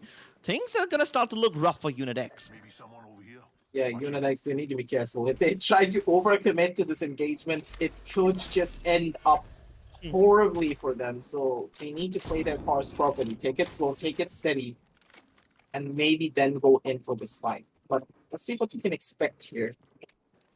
Yeah, Moving but down both- the line. Both of them have just scanned each other, right? So they're both aware about each other's position. It's kind of like a stalemate right now. And both these teams have two avenues of approach. One of them is on the ledges outside, where Glordessa is currently looking at, and the other place is via that big metal door. But hold on, Unit X wants to disengage. They're running away from this one. Will Stark Incarnate chase them? Like Sark and Karna, they just need to go in for this fight. I think that they're playing it a little bit slow, and I understand that you are scared, but you need to get yourselves back on the board, my man. Because playing for the placement points alone, I don't think it's going to be helping the side of Sark and Karna that much. But at the same time, Team 1 HP, they're going in for their own fight, and who are they going up against?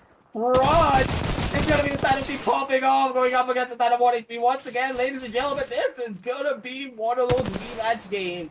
Who's going to be going in for that BM and who's going to be the one to win everything out? Will it be 1 HP once again, or will it be the side of Team popping off, being able to get that revenge kill? And they're going in for it. Trudge is like, you BM me last game, I'm going to BM you right here and right now.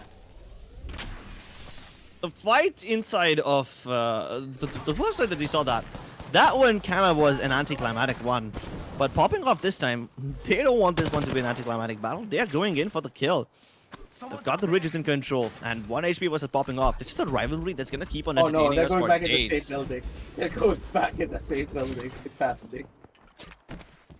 Well. Some things just don't change now, do they? Same building, same two teams fighting against each other on the edge of fragments.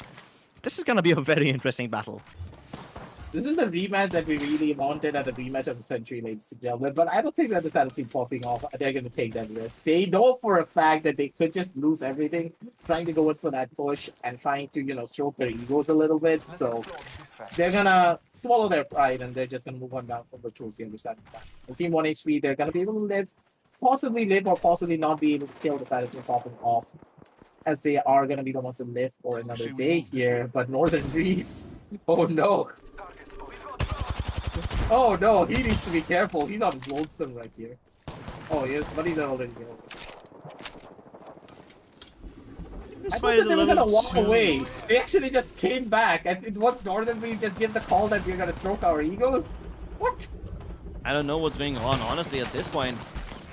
These battles are a little too spread out. And popping off need to be a little careful over here because their indecision could cost them. I mean, they've got Prudge inside the city, while the other two players are on the outskirts near the village. I don't know how much I like this because they're just consistently just trying to go in for these fights and trying to get back out almost immediately. Yes, this can work, but also this can be super dangerous. Startup guy gets tagged down and he gets cracked as well. He needs to run on away almost immediately. And there's not much that he can do here. Oh, I think now I realize why they were trying to run away.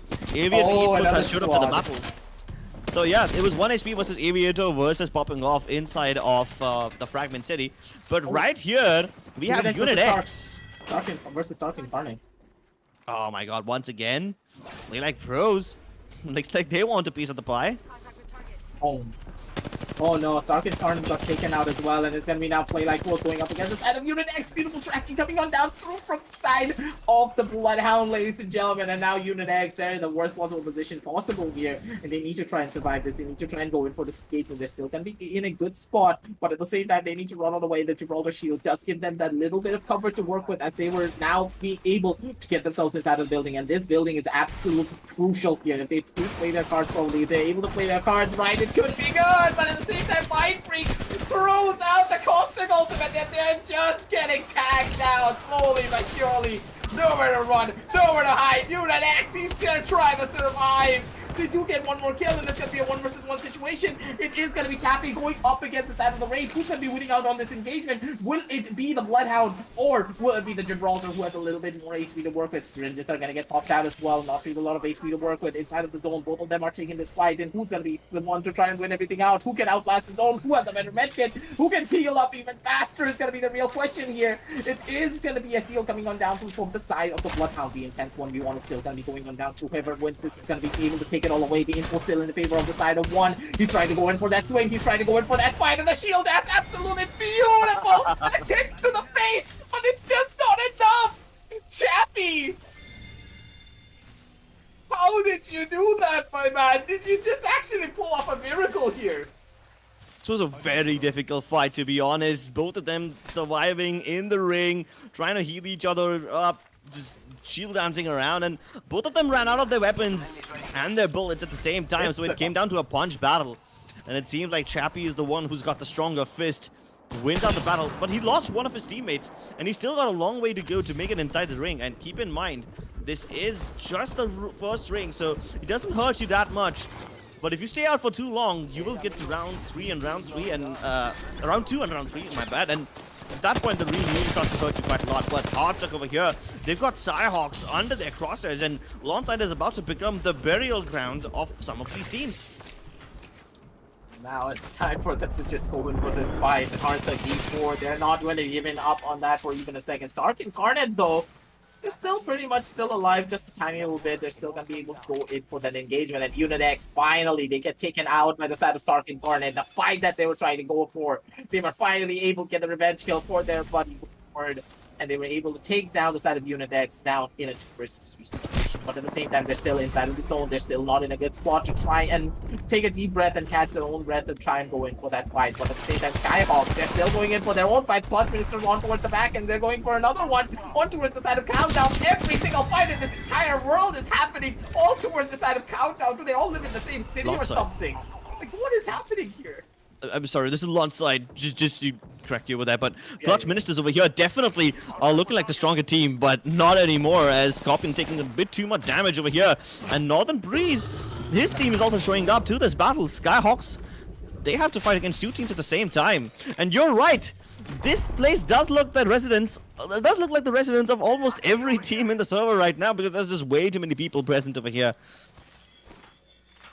Like, this just makes like absolutely no sense, but hey, if it works out, it works out. It's gonna be the side of the team popping off, being able to take down Goopy X on towards the back end, but at the same time, watch Apex squads. They could just go in for their own fight here. They know for a fact one of the squads are holding on down from on the lower side of the building, and one could just be pushing them from the back. Nukio gets taken out as well. He was the solo player for his own squad trying to survive this engagement, and now they need to make that choice here. Watch Apex squads. Do they want to go in for this push, or do they want to just chill here and just sit in the back?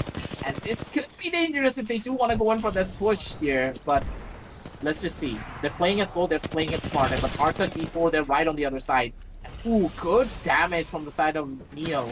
With Neo getting that first initial fight and being able to track out one of the players, I don't think they're going to go for this. Just run away here. Just run away, watch Apex spots. You don't want to go in for this engagement. I mean, they're up against Hardstock, and this is happening inside the dome.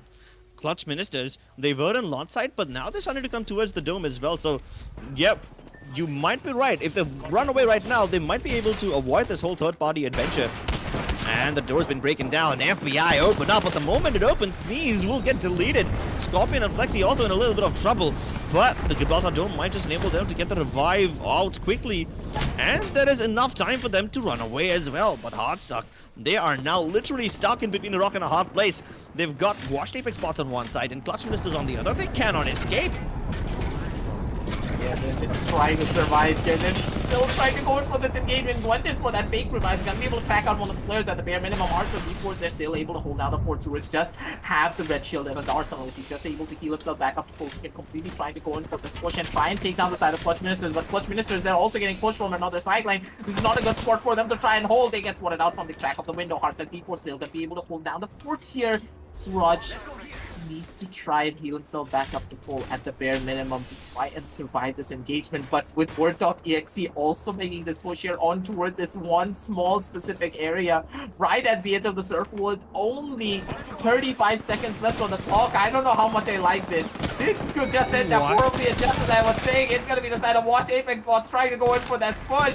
One on the inside, one on the roof, one on the fight side, one on the sidelines. Who's going to be the one to win out here? Watch Apex Bots. They're going to be able to take down everyone from the side of Sark Incarnate on towards the back end of everything. What just happened here? Watch Apex Bots, how are you still alive? How is Heartstuck still alive? They were the ones who were trapped over here. But the two teams that were trapping them, they started fighting each other. And Heartstuck somehow, even though they're stuck inside that building, at least they're alive. But now Word.exe shows up. And this could be the one battle that ends every battle over here. And they've got plenty of dead boxes around here, which means they don't even need to heal up. They can just shield swap every now and then. But unfortunately, even those dropped out armors, they are also depleted. So yeah, Word.exe can take a chill pill. At least they're not trapped, right? At least they're not like hard stuck in this box. And I have absolutely no idea, but yeah, why did Washed Up Apex Bots decided to fight the other team when Hardstuck should have been the one that died first? Well, now they need to prove their mettle once again against Word.exe. And even though Word.exe, they're trying to chase them out, Hardstuck are doing a decent enough job of trying to keep themselves alive and put a little bit of distance between them and their opponents. But no, they might just be able to win this battle. And they cannot do it. They tried their level best, but Word.exe in the end will be able to wipe the floor with them.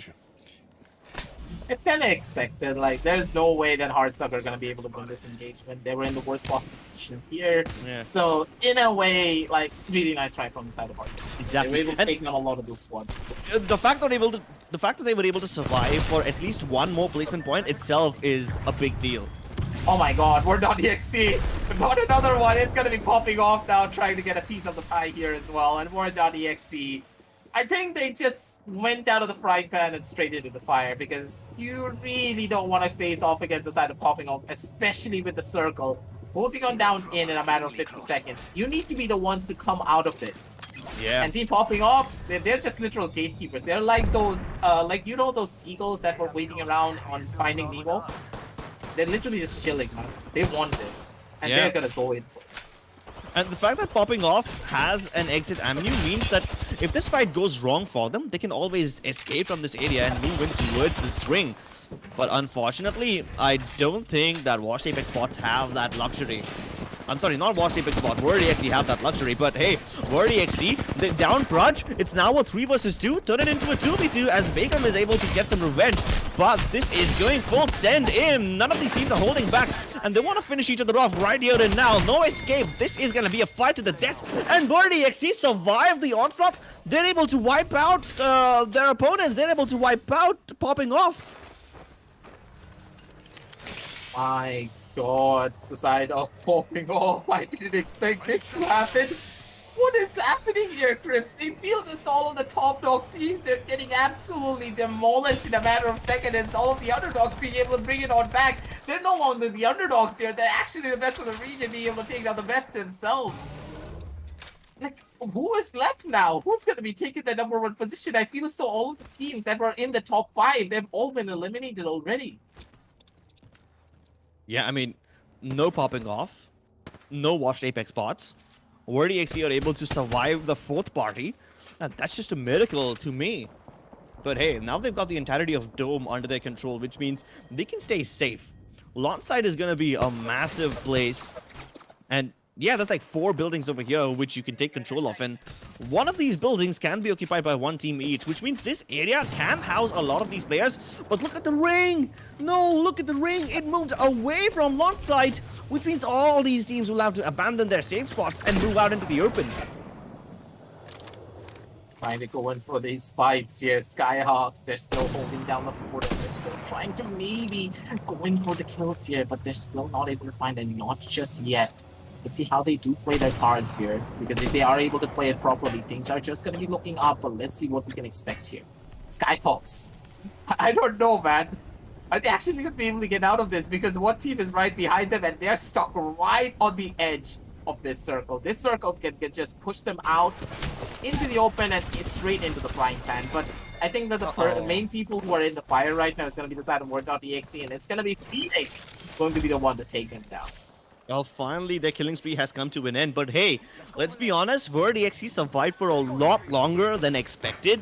Like, they were able to out-survive the fourth party situation, which is a lot more than what they signed up for. They got a better deal than what they bargained for, and I think they'll be happy with that, even though they have a pretty early elimination. Now it's Dark Incarnate, and they're trying to make their way into the ring. They were expecting a team to be here, but the least resistance they find, the better it is for them.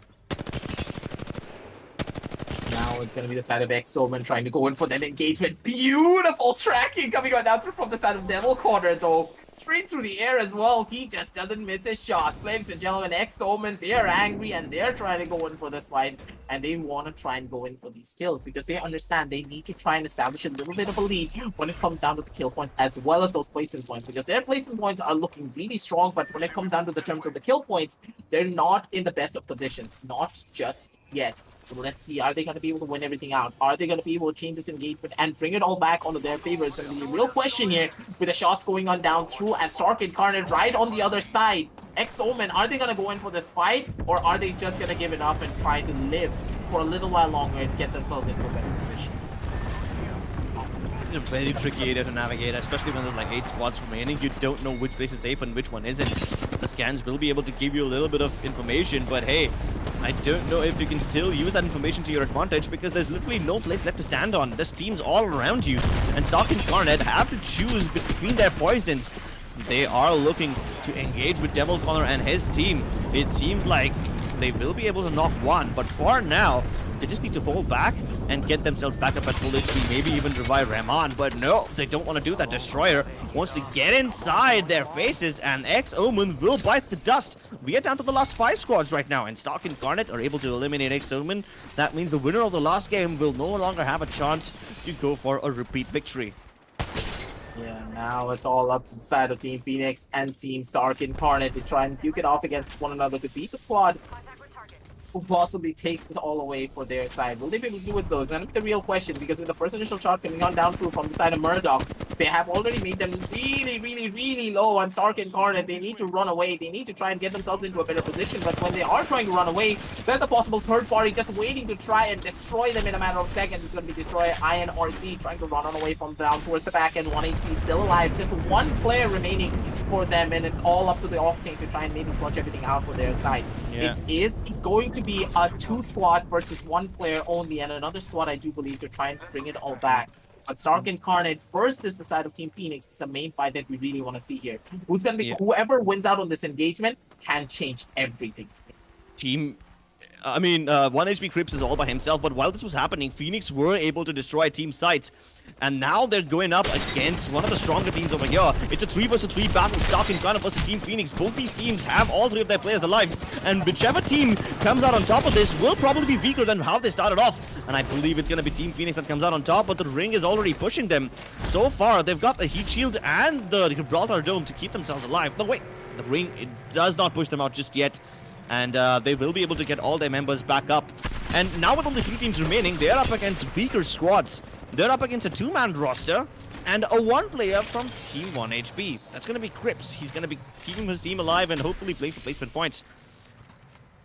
Yeah, I think that you're going to be proud of him, my man. If he gets out of clutch, I think that the clan of Crips are going to be in the, let's say, in the big leagues. That's what.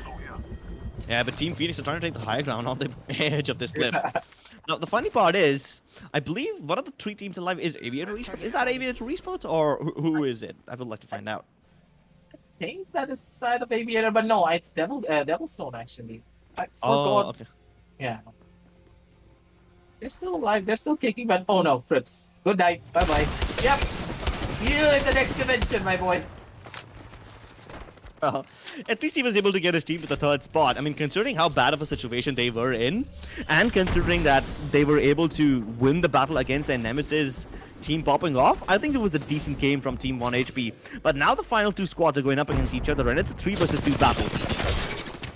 Yeah, it's just all about these fights. It's just all about this engagement. Who will be the ones who win everything out here? They want to try and go in for a rotation play, but they just got cracked a little bit too early. And yeah, it's pretty much all done and done. So there's not much that they can do. Team Phoenix, they just bring it all back. They just take it all away. Beautiful shots coming on down from them. Well played as well. The pure composure throughout this entire game was absolutely incredible and absolutely breathtaking as well here, kids. They played it slow, they played it systematically. It doesn't matter how heavy the engagement was, doesn't matter how hectic the fights were, they were still able to keep their cool, they were still able to go in for this engagement at a slow and steady pace and have complete and utter control over a lot of those different engagements. So beautifully done coming on down from them. And hey, Team Phoenix, kudos to you. You deserve this. Definitely, Team Phoenix. They were able to zone control really well. The decision to push up upon Stark Incarnate was probably one of the best decisions ever because you deal with the difficult teams right at the start, and then your job becomes a lot more easier. Now, let's say if they decide to engage with someone else first, one of the weaker teams. At that point, they're busy dealing with them, and then if Stark Incarnate pounces upon them, they will basically catch them with their pants down. So you deal with the bigger, the more difficult tasks first, and then the other players who are already running low on numbers, who don't have all their full man rosters alive, they will become a much more easier task to deal with. I completely agree with you there. Slow and steady wins the race, and also picking your targets are very important. And the fact that Team Phoenix did this properly here, they deserve this win. And now, once again, we are crowning another champion. There have been 4 champions, ladies and gentlemen. 4 different teams. One was the underdog. Now it's going to be the one of the teams who have the top 5 position on their side, and they're going to shoot up to the number 1 in a matter of seconds. Because you do need to consider something. Clutch Minister, they did die out just a little bit too early, but we're going to be talking about that in just a little bit as we head on down over towards the match highlights to get a recap of what exactly happened with a bird's eye view for pretty much everything all across the map. And right off the get-go, though, you have to give it to Play Like Pros. This was an absolutely intense fight, I would say. Like, I didn't expect them to survive this, but hey, they were just able to ride on the edge. In Unit X, they were able to take this win. Barely. Like, literally barely. Yeah, it came down to the wire. I mean, I thought for a second Play Like Pros will be able to make it, considering that they had that Cosmic Ultimate available over there as well, and that was just chipping away at the HP, not just shields directly. But yeah, they survived it. What's even more surprising is that Hardstock were able to survive this. Like, take a look at this. They're trapped in between Clutch Ministers and another team on the other side, so they have no escape, right? Both their exits avenues have been blocked off. You've got Washed Apex Spots on one side, Clutch Ministers on the other side, and Hardstock somewhere in between. But somehow, both Washed Up Apex Bots and Clutch Ministers start fighting each other. And Hardstock, they're very happy with that. And Washed Apex Bots were able to win the battle against Clutch Ministers, but then Bird EXE came in. Still, Hardstock is alive. So not only they were able to keep themselves alive in a situation where they had absolutely no chance of survival, but they take 2 steps ahead in terms of lateness points, and that is amazing to say the least. Yeah, it's very crucial to try and play for those placements at the bare minimum as soon as you do lose out on that first initial player. But at the same time, you have to give it down towards the side of Word.exe, man. These guys played it so beautifully, and now being able to take down the side of Popping Off as well. I really didn't expect this. I thought that Popping Off, they had the best possible advantage, but I don't understand. Why did they go in for a push like that? They gave up their high ground. They could have just waited. They could have just chilled and then went in for that fight. But the fact that they went in for it a little bit too early just cost them pretty much everything here. Stark Incarnate right at the very end. They were able to go in for a couple of their own plays, go in for a couple of their own kills, systematically using all of the utility properly, especially with the defensive bombardment coming on down through from the side of floor. Being able to take down 2 players with the defensive bombardment, yeah, that's very difficult, especially if you don't keep track of your enemy's Gibraltar. Exactly. Plus, the fact that you were able to use that ultimate and then move in at the same time, that's just really, really good coordination from the side of Team Phoenix. And what's even better is that they don't get third-partied while they are, assaulting their opponents. Yeah, the third parties are gonna be a little bit of a problem, but I don't think that we saw a lot of third parties come out on this game in particular. Yeah. It was kind of slow. It was a lot of fair 1v1s, and the better team was just able to win out. No real third parties coming on down through. They played it smart. They played it systematically, and the positioning was really clean as well. And Team Phoenix, that's one of the main reasons why they were able to take this all away for them. They knew for a fact that they needed to play for the win, and they played it down properly as well. So with that, ladies and gentlemen, that's going to be another win coming on down the board for us for map number 4, and I don't really know even what to expect. Map number 1, a roller coaster of emotions. Map number 2 was an absolute up and down, and who knows where it went to. Map number 3 was a little bit more slower, a little bit more methodical, and in map number 4, it kind of followed the same pace as map number 3. Very beautifully played, but still, ladies and gentlemen, we have one more map to go. But before we do head on down over onto that map, we still need to see where these teams are going to be standing in terms of the points and how many points they have actually gotten here on map number 4 in particular. Because now, with the hierarchy of points now shifting on down towards the side of Team Phoenix, them winning everything out here is going to shoot them to that number 1 spot. I can guarantee it that there's no way they're going to miss that number 1 position because I think that they were 3 to 4 points off it, if I remember properly, and they're going to be able to take a significant lead in comparison to the side of Clutch Ministers, who actually died out pretty early, as they did die out to the side of Washed Apex Bots. And with that, it's going to be a little bit more difficult, I would say, as the standings are now ready, ladies and gentlemen. Let's head on down over onto that. And Pips, I want your thoughts on the board here. How do you think each of these teams performed, and how do you think the shift is going to happen? Oh my God! Wait a second. Team Phoenix 27 points. What? Jeez, what? 15 kills? That's What? ridiculous. That's Wait. absolutely ridiculous. You wiped out 5 squads in that game? What? My brain.exe has stopped working.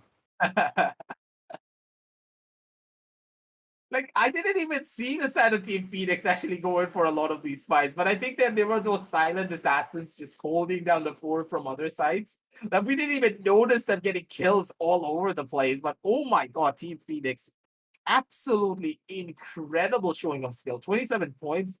Like, take a bow, man. You guys deserve it. Definitely. They deserve it more than anyone else. And they've been sort of consistent up until now, but they've been like a champion without a crown.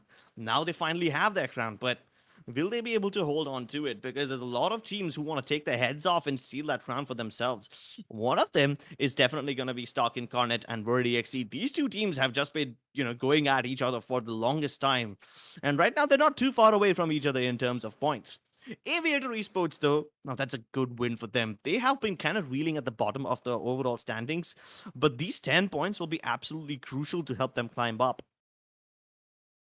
Yeah, they are playing their cards properly, but at the same time, what they can expect coming on down through from the other teams is going to be a little bit questionable because considering the other points here, Pips, I thought that this would be a little bit more closer. 9-1 Aviator Esports on 10 points is the second highest compared to 27. What happened here? So let's stand down over on towards the side of the overall standings and see the hierarchy of points over there, because Team Phoenix, yeah, they deserve the 60-point margin, but oh my God, that was like a far cry and a half because I didn't expect it to go up to 60. What? 60 points? And they overtake Clutch Ministers? Damn. I mean, I guess that's what happens. They were actually on the 5th position. Wait, so hold on. They were on the 5th position. So you're telling me they did not just overtake Clutch Ministers, they were able to overtake Stock Incarnate, Popping Off, and X-Omen?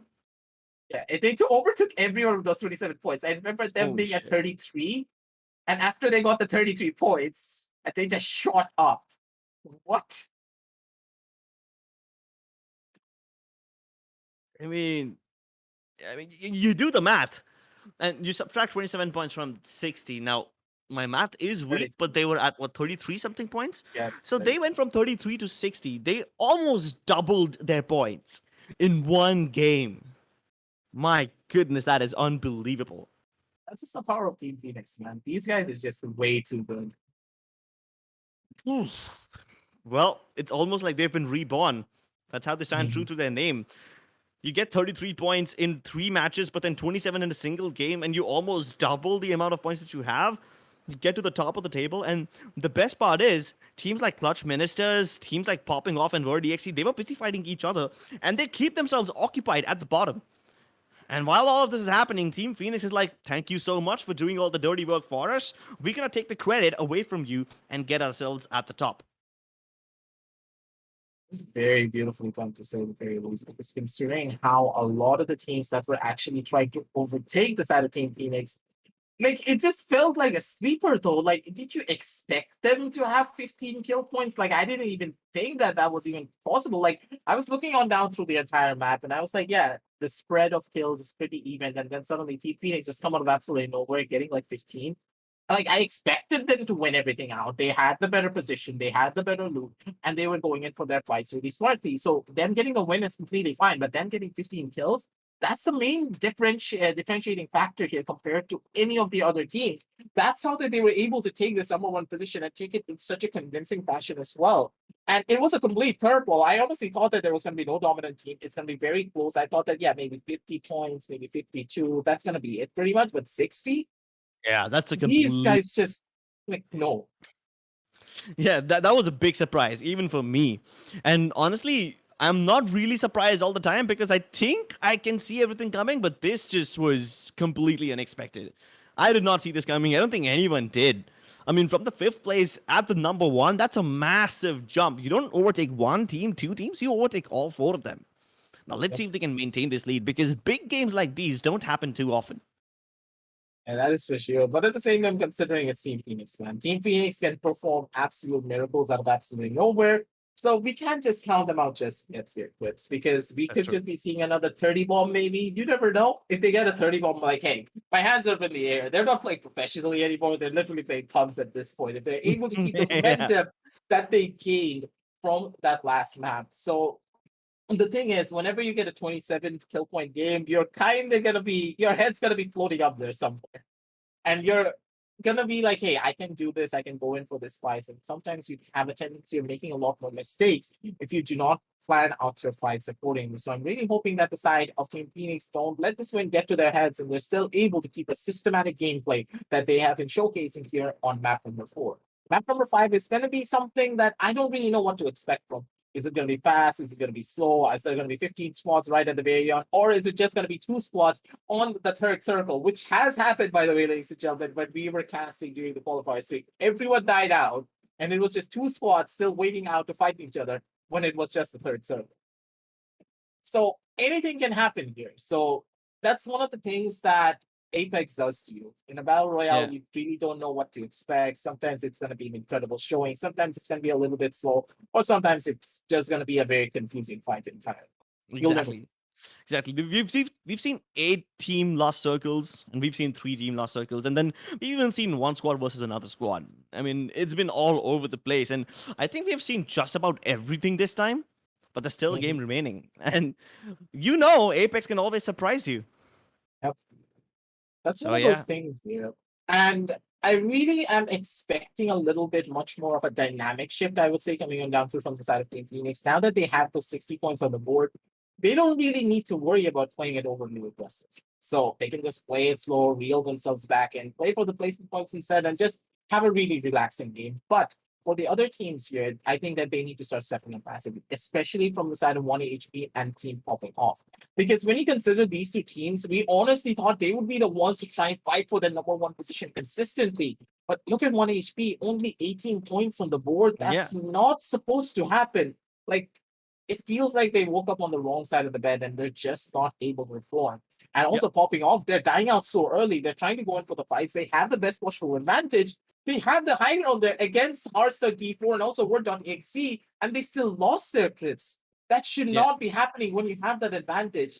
And I believe that they need to rein themselves back in, because if they're not reining themselves in enough for map number 5, I don't think they're going to be able to perform the best when it comes to day number 2 as well. Yeah, but both of them can't really coexist, right? Like, both of them drop into fragment.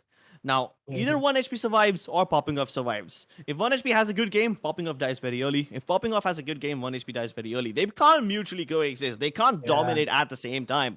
It's either one of them. And that's kind of working against them both, because now both the top teams of the server are struggling and everyone else is rejoicing.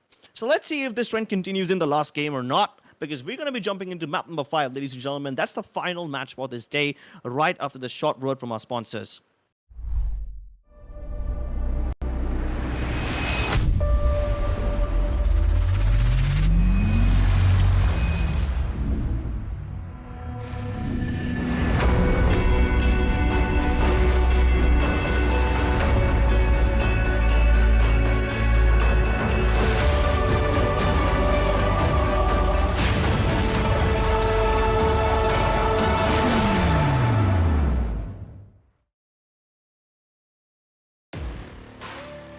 From the outside,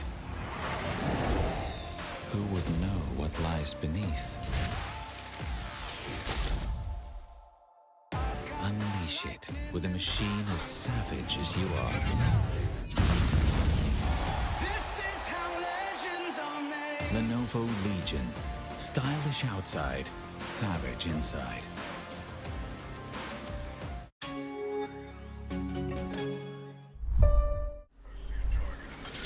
Ladies and gentlemen, welcome back to the Lenovo X Intel Rise of Legend Apex Legends Grand Finals. My goodness, we've had an absolutely amazing day so far, but the action just does not seem to end. Once again, it is going to be a 3-team battle inside of Fragment. They've got team popping off over there, even Team Aviator Esports in the region. But Stark Incarnate, these guys are having a punch battle. Bring out the boxing gloves, put on your dancing shoes, because they're going at each other with just their bare hands. Yeah, they want to go in with this fight, but I don't think it's going to be happening. Not just yet. And look at the finisher. Give it to him. Give it to him, Lord. But sadly, you don't have the sitting execution. If you had that one, I would have just made a lot of sumo jokes, but that's... Well, it seems like even they're tired of your jokes, aggressive, so they decided to just whip it out. Don't do me like that. Don't do me like that. I mean, you kind of been like ridiculing my name, especially since I have a brother over here. So yeah, my family does not take it well. But at the same time, I don't think that the side of Unit X are taking their engagement that well as well. Last person remaining.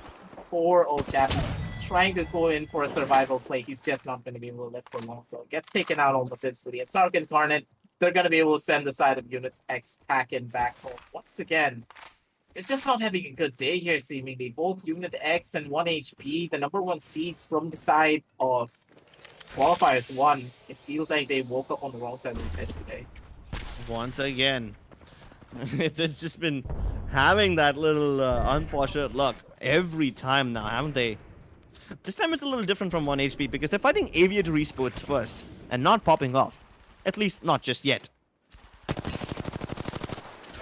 They're just going to be chilling. They just need to try and win this fight against the side of Aviator Esports, because if they're able to win this engagement, though, they're going to be in a pretty good spot to say the very least. But the position that they're in, yes, it's really good, but at the same time, they could just get pincered from multiple different angles. And knowing the tendencies of the side of team popping off, it could end really badly if they don't play their cards properly. Oh, definitely. You can already see that, right? 1 HP is trying to fall back. And I don't know, they've made their way towards the Preddy building at this point. I mean, this is like one of the most infamous buildings in the entire game. The Predators call it the Streamer building. The Streamers call it the Predator building. I just call it the building of death, because I can never survive this one. But Yeah. popping off, that they've been hearing all these gunshots and they want to chase. It's one of the reasons why I really love this map in general. World's Edge just has a lot, and I mean a lot of really incredible positions that you can go into a lot of movement plays. And movement plays are not really as possible in comparison to the other maps. Like, I'm a sucker for King's Canyon. King's Canyon is really good, but it doesn't really allow you to go into a lot of different movement plays that this map allows. Bruh. That's why this is mean- like an incredible. Speaking of movement plays, they're taking away tap strafing. Yeah, that's gonna be the truly sad part. Yeah. I mean, it doesn't matter to me. I could never pull it off in the first place. But yeah, these pros who've been mastering the tap strafing moves since like forever, they're going to be pretty disappointed that they can't actually use that as a movement diff right now. They can't use it to their advantage, and that kind of levels the playing field now. Yeah, it does. It like I don't know. Sometimes tap scraping is one of those things. Yes, it's really good, but at the same time, it's kind of like bunny hopping. Like initially, I still remember back in season 0, bunny hopping was incredibly broken, but now you can still do it, but it's just not as strong. That's one of the main problems here. Like high skill things, yes, it's really good, but sometimes when you consider the console world, kind of do need to make those changes to make the gap between console and PC just a little bit shorter. But at the same time, I kind of hate that, man. Having high caliber movement skills or high caliber movement plays that you can make in Apex is one of the main reasons why I really do love this game. But hey, I still love this game regardless, even though they removed the side of trap strafing. But it was really fun to watch. Yeah, Watching a person just absolutely take out 3 squads because he had the better movement, nothing can ever change that. Exactly, and I mean, you see all these clips by Asu, all these clips by Timmy, and you kind of feel like these guys are just flying through the air and they're like impossible to hit targets. And that's why tap stripping is like so overpowered, because the people who can pull it off are absolutely unstoppable. and then the others don't really have a chance. So it kind of like levels the playing field between the newer players and the more experienced ones. But yeah, you're right. It kind of also levels the gap between the PC and the console. And not to forget that Apex Legends Mobile is coming out soon, and we know that India is a massive mobile market. So yeah, the fact that tap strafing does not exist anymore, it kind of makes it even for everyone. I'm actually also pretty excited for Apex Legends Mobile because, I mean, the Battle Royale mobile games have been super popular in this country. I mean, if Apex Legends comes in, it's probably going to take the market by storm. Probably, and then we're both just gonna be stuck doing Apex Legends mobile streams. Let's explore this. Imagine me and you casting. I mean, yeah. We've been It's in the gonna PC happen. industry since like, what, 4 years or something now? At least I've been here, Yeah. but yeah, Apex Legends Mobile is going to change things up when it does come out. But you know what else is going to change? It's the fate of Stock Incarnate, because now they're getting pushed. By X-Omen, that too. Oh! Okay, this is gonna be a revenge story coming out down through from what happened previously. Who's gonna be winning out of this engagement? It's gonna be Stark Incarnate going in for a couple of their own thoughts on the first initial member from the side of X-Omen. It's already been taken out. And X-Omen, they try to go in for that push all from one single angle, and that just costed them massively. Ramon's gonna be the one to take them all down and send them back home packing. Ladies and gentlemen, and Stark Incarnate are gonna be able to take down their nemesis finally. They're gonna be able to hold it down strongly, but Team Phoenix, oh my god, just swept in for that push all at once by throwing out a gimme shield in the process as well. Being able to get another one for themselves on towards the back end, and now Team Phoenix, they're in a pretty good position. They have a lot of HP to work with, their shields are upgraded as well, and they have a ton of loot boxes to look forward to. Exactly. Two very strong teams haven't taken out X-Omen and Word EXE, both of them hitting the dust right at the start. Kind of opens up the playing field for a lot of these bottom tier teams because the midfield is getting cleared up. But the top level teams, the top three, they're still alive. And Clutch Minister's looking to stat pad even more because they've got a player down. And they're not going to let him get back into his team. So Shanks will be put 6 feet under. And it turns this battle into a 3 versus 2. Shanks not being in a good position could just end up badly. Team Mod, they're trying to survive, but without Shanks and without the Revenant ultimate, they can't really go in for this engagement or trying to go in for the survival play. But Team 1 HP, they're in such a bad position of their own. They're getting pushed by another squad, slowly but surely coming on towards them. Chris, your twin brother, he's also on the other side. He's trying to go in for a massive flank, and this massive flank could just work out beautifully if the pincer does work out in his favor. But this pincer could end up with him dying as well, because Clutch Ministers, they're also making that push happen towards that squad. Team 1 HP, they need to finish this engagement quickly. So 1SP was about to go up against Team Aviator Esports and Lava Fisher, but now, near the side of the southern part of the map, near the Lava Siphon area, we've got Team Wasabi. And I don't think they have a lot of capacity for Spice. They survived the defensive bombardment by putting up their bubbles, and they can get inside this area as well. They can go indoors. And luckily for them, their opponents are not pushing them just yet, so they will have a little bit of time. But the moment I say that, they get pushed from the other side. They run out of the frying pan, straight into the fire, and now Skyhawks are the ones who are going up against them, and this has just gone from bad to worse. Skyhawks, protected by the Death Totem, they will have nothing to fear. And at this point, they're just wiping the floor with everyone that they come across. Their enemies are trying to escape into the caves, but there's no escaping. They get found out. Yeah, there's nowhere to run in this anymore. Skyhawks, they're just hunting them all down piece by piece, but at the same time, it's gonna be another third party hunting them down instead. Skyhawks, once again, the guys have just the worst possible situations that they're getting themselves into. But at the same time, Team popping off. I don't think they're gonna be giving them all just yet. But still, Skyhawks, they're gonna be able to survive. They got themselves out of this sticky situation, and with that scan coming on down through Sean's, actually gonna be able to get a little bit of information to say the very least, but popping off, they're gonna be able to cut them off. Absolutely beautiful. Team popping off, they went in for a rotation instead of chasing them from the back. They went on towards the front. They expected popping off to come on down towards this sideline, then just playing a Tom and Jerry's chase against them. Like, what did popping off just pull off? Beautiful rotation and beautiful game sense coming on down from them. Yeah, it definitely tells you why they're one of the better teams, but the fight isn't over for them yet, as now they're up against Skyhawks. Now, considering that they've already got a couple of kills, Skyhawks should not be that big of a problem because they don't have the pressure of getting third party just yet. Back inside Harvester, Phoenix have another team to fight against. And this fight might just drag on for a little bit long because both the teams are a little far away from each other. And there's only 2 avenues with which they can approach. Yeah, at this point, it's just all about the person who's going to be able to finish everything off at the bare minimum. But let's see what we can expect here, to say the very least. Team Phoenix, they're going in for a couple of those first initial pop shots. They're going to be able to deal that damage, but they need to try and get out of the sticky one. Because they are going to be able to get into a better position. They have the building under their control, but this building is just so dangerous as well. If they get put from the back and play like the pros, they're also making their own engagement, and everyone is chilling near the harvester. Just look at this. It's like little cockroaches spreading across all over the map. Like, I mean, it's funny that you call them cockroaches because there is literally a guy called Beisharam over there, and yeah, he's been shameless enough to be called cockroach.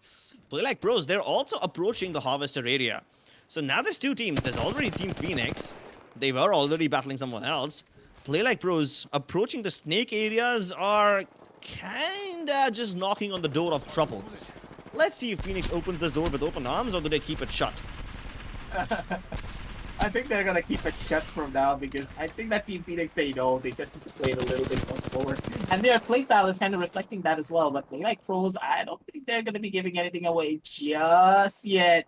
It is gonna be the defensive bombardment in the hands of Drake and Darken, sorry. Darken's gonna be the one possibly going in for this fight. Maybe they're gonna be the ones to go in for this push. Not just yet, because now the building control is going in favor of the team that is holding on down over towards the right-hand side leg of the harvester.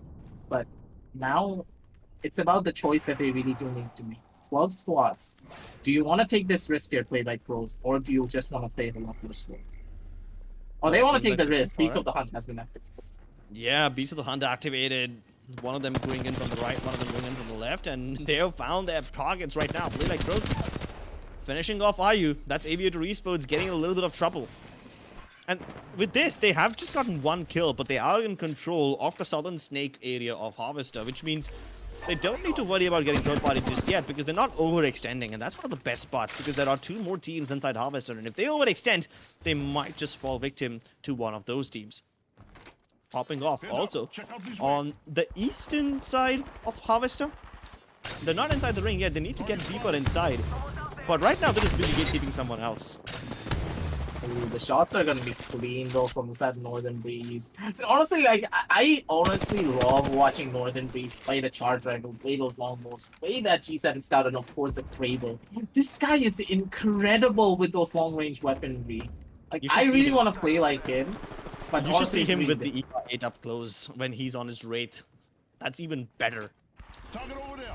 Yeah, Northern Breeze, he's like an absolutely incredible player, to say the very least, the way he's able to go in for these engagements. And look at this, the tracking is so clean as well.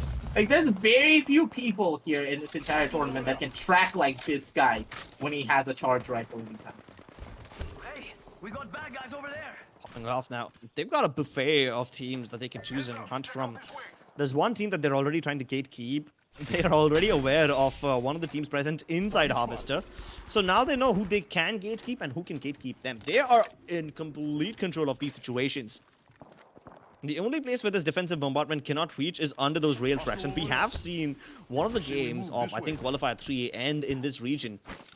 And it was Popping Off who was able to get to the top 3 of that particular game. So they know exactly how this area pans out. But they don't want to stay there just yet. They will jump pad into the ring. And they destroy the jump pad too, so that the other teams can't use it to get inside the ring. They will try to gatekeep both teams at the same time.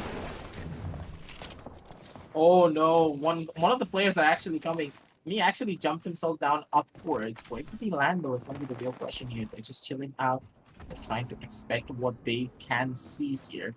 One of the teams on the other side, the Gibraltar Shield, has gone on up, and Team Popping Off, they're in a pretty good position. They don't really have to worry about much. One of the other squads are already going in for that engagement over there. 3 punchers, though, they're holding it down from the side of Harvester. And once again, this entire place is filled like cockroaches. They're filled with absolute cockroaches. Like, oh, I have to make that reference. Look at how many there are. Exactly. They're literally spread across like an infected house, and there's more people coming. Like, everyone just called up the party, and they're like, yo, bro, we are having a party here now towards the side of Harvester. You guys should join us as well.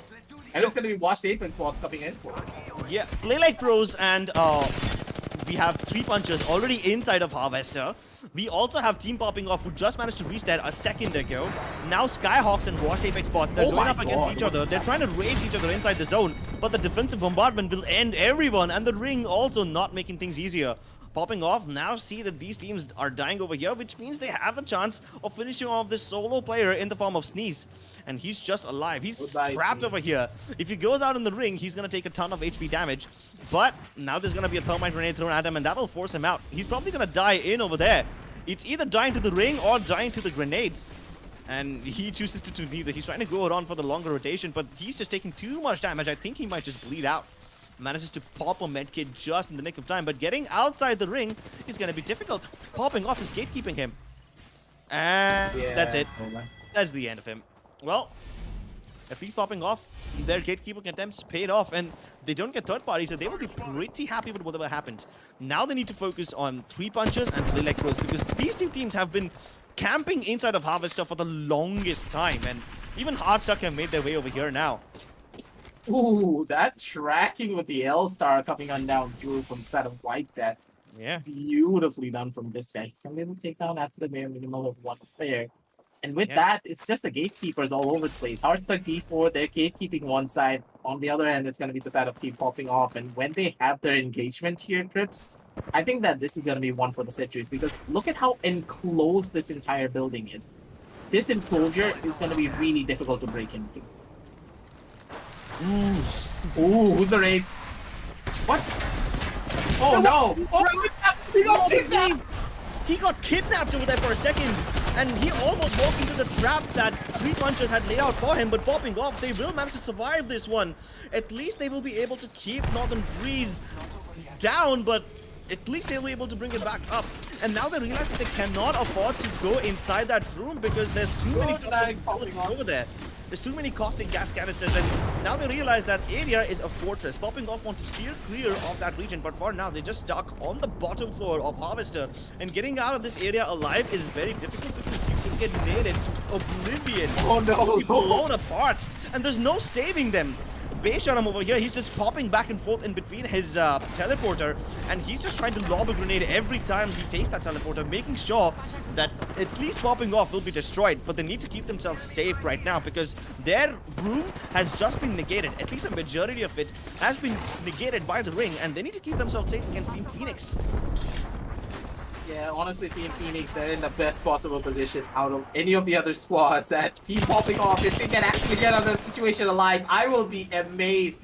Beautiful damage coming on down from the side. Oh, Phoenix able to deal a lot of damage. He does have an alternator in his hand, though, and also a Spitfire in the hand of Murdoch. Should I just call it and say that Team Phoenix should win this out? They have no excuse of not winning this. They have 2 of the best weapons that they can ever have coming out of the supply drops. Look at the ring once again. I mean, the position that Team Popping Off were in before would have been really good if they stayed there, but now Team Popping Off are stuck underneath. And Team Phoenix, they're also trying to make sure that this team can't get out of this corner. They've got them trapped, and the alternator is just absolutely horrendous. It melts them. And that's going to be the end of Team 3 Punchers.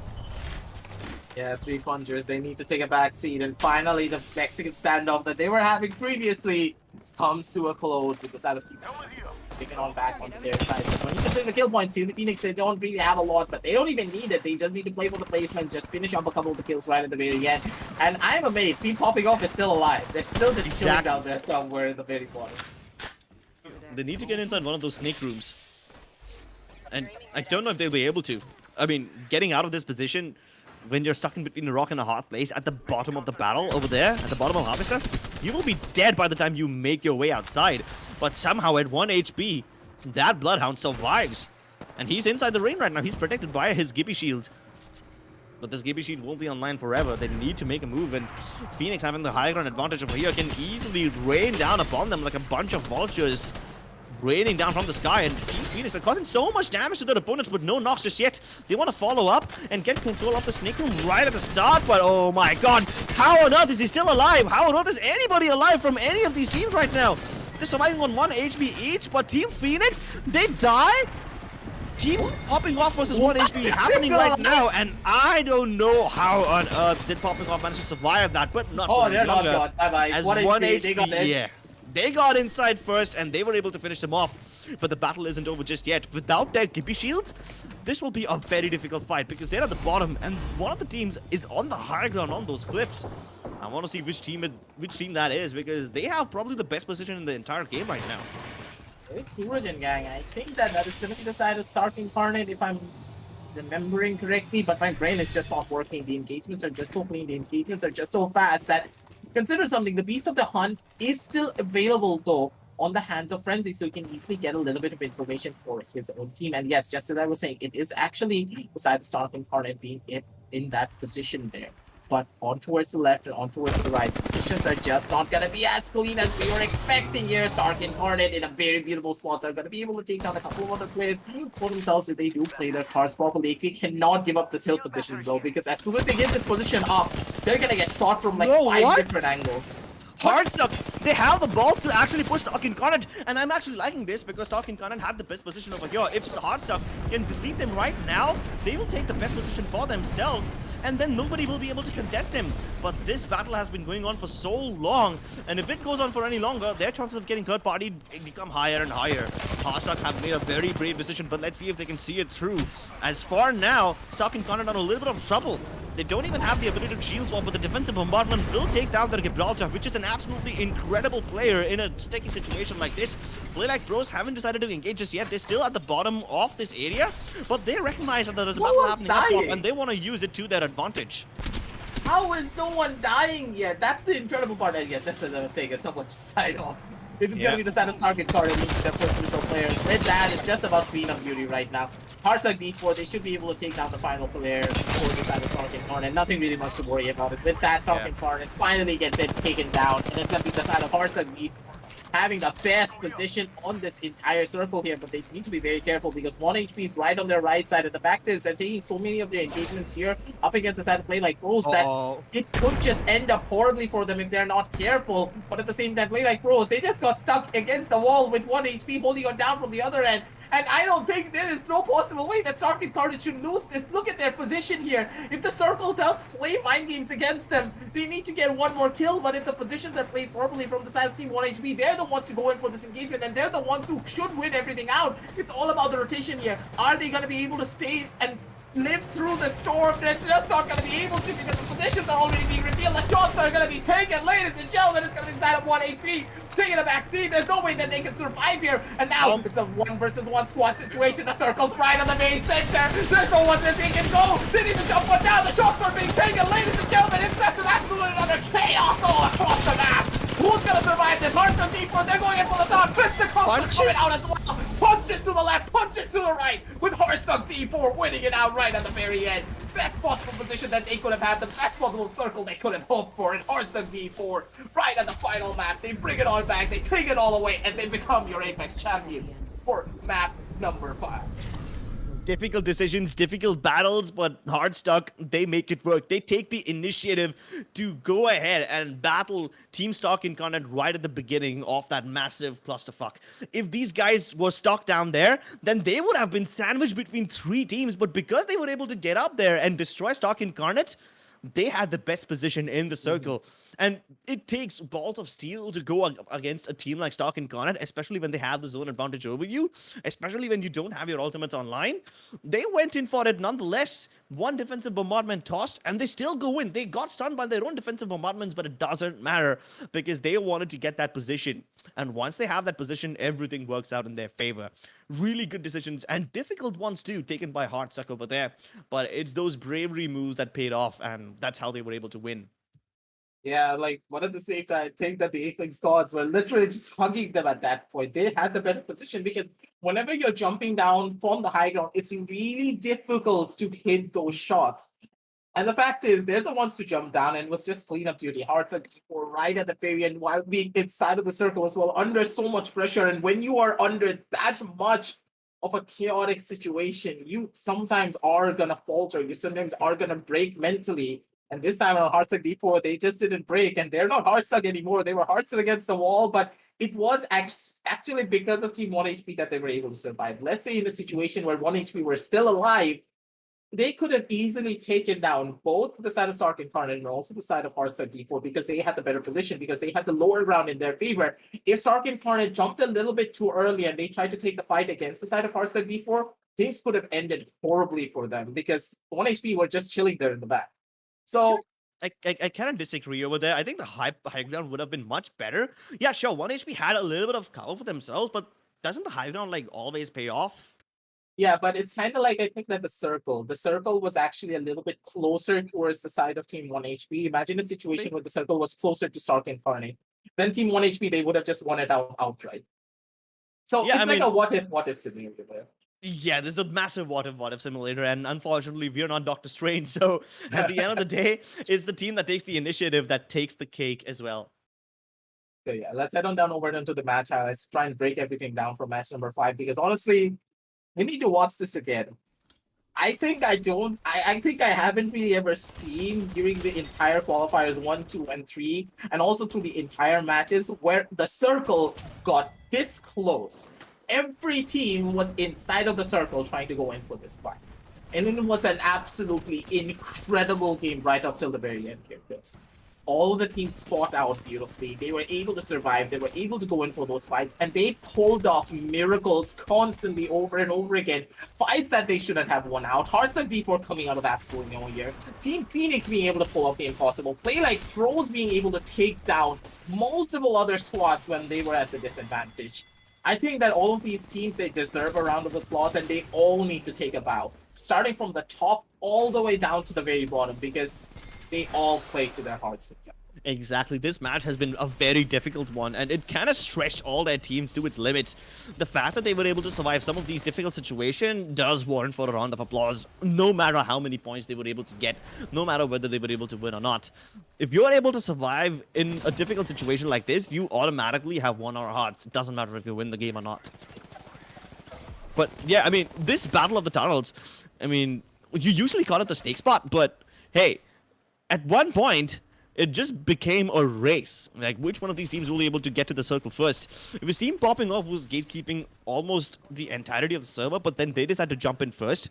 And then Washed Apex Bots, they were engaged in a race against Skyhawks, and they were able to get those, wins. They were able to get the frags, and the defensive bombardment kind of ended things for them. Clutch Ministers was also involved in that race, but they kind of had, become like, the turtle and rabbit story, how the rabbit decided to take a nap. Yeah, that's basically what Clutch Ministers was. They decided to take a nap inside that circle because they thought it would be safe for them, but then no. They basically showered him with thermite grenades and frag grenades and kind of forced Sneeze out of that situation. And outside the circle, outside the ring, you can't really stay alive for too long. And especially when you're getting gate-kept by both Clutch Ministers... I'm sorry, you're getting gate-kept by both... Popping off at that time, and at the same time you have the other team over there. Yeah, there's really not much that you can do. But dude, you have to give some props to the guys that play like pros. They actually were able to kidnap Northern Breeze. Like I just thought that 3 punchers like just absolutely pulled off an incredible one. Being able to kidnap Northern Breeze and nearly kill him out in that situation as well. Hey, they won my hearts just for that play. Yeah, and 3 Punches had like a defensive fortress over here. Like, they had all their caustic abilities inside that room. So if anyone does get kidnapped, even if you do manage to take the teleporter back to safety, you will still be taking HP damage because of the caustic gas. Yeah, the caustic gas was gonna be on point. They ate their cards really well, but at the same time, I'm really surprised that the side of Popping Up actually survived for that long, especially in that position. But I think that a lot of the reasons why was because of the side of Team Phoenix trying to go in for that kill against 3 punchers and then being able to find that kill just ended everything off so beautifully. And there's so many incredible plays being made by a lot of these teams. The positions being held were beautiful. The plays that they were making, the rotations that were happening were absolutely on point. And right at the very end, the fact that Team Phoenix died out here, we didn't really expect this, but Popping Off, they were able to pull off a miracle, but right at the very end, they just had the worst possible position here, trying to push themselves back in. And it was just 1 HP being able to do the cleanup duty that the side of Team Phoenix were not able to do. And up till the very end, just look at this chaotic fight, man. And Crips, I think it's your turn. You can try and break this down. A lot better than Stark and Garden had the higher ground. I can see why you thought 1 HP would be having the advantage because they didn't need to move into the circle. Like, Hearthstone had the higher ground, but yeah, I mean, eventually they would have been forced to jump downstairs. And because they were able to kill 1 HP before, they only had to deal with 1 team.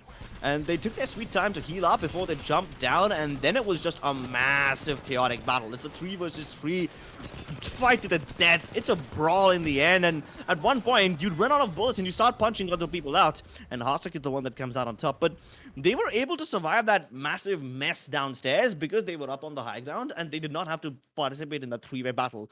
They only needed to fight Stark Incarnate, deal with one team, and then that is all you need to do. Then the other teams downstairs, they basically sort each other out. They fight amongst themselves, make each other weak, and then they drop in from the skies to take the win. An absolutely beautiful play coming on down to from the side of Hearthstone, ladies and gentlemen. Then being able to bring it all back, then being able to switch it all up. It's an absolutely incredible thing, ladies and gentlemen. So let's head on down over on towards the standings for this matchup because honestly, I don't really know what to expect here. I don't really know what exactly happened here at all because Hearthstone D4 20 kill point, 20 points in general. Like these guys played like absolute maniacs. Like they had no business winning this game, but they were actually able to. I know, right? I mean, there were so many good teams over here, and all of them had advantages of their own. Like Three Punchers had a fortress for themselves, but they got ring screwed. Like they had to abandon their fortress and get outside.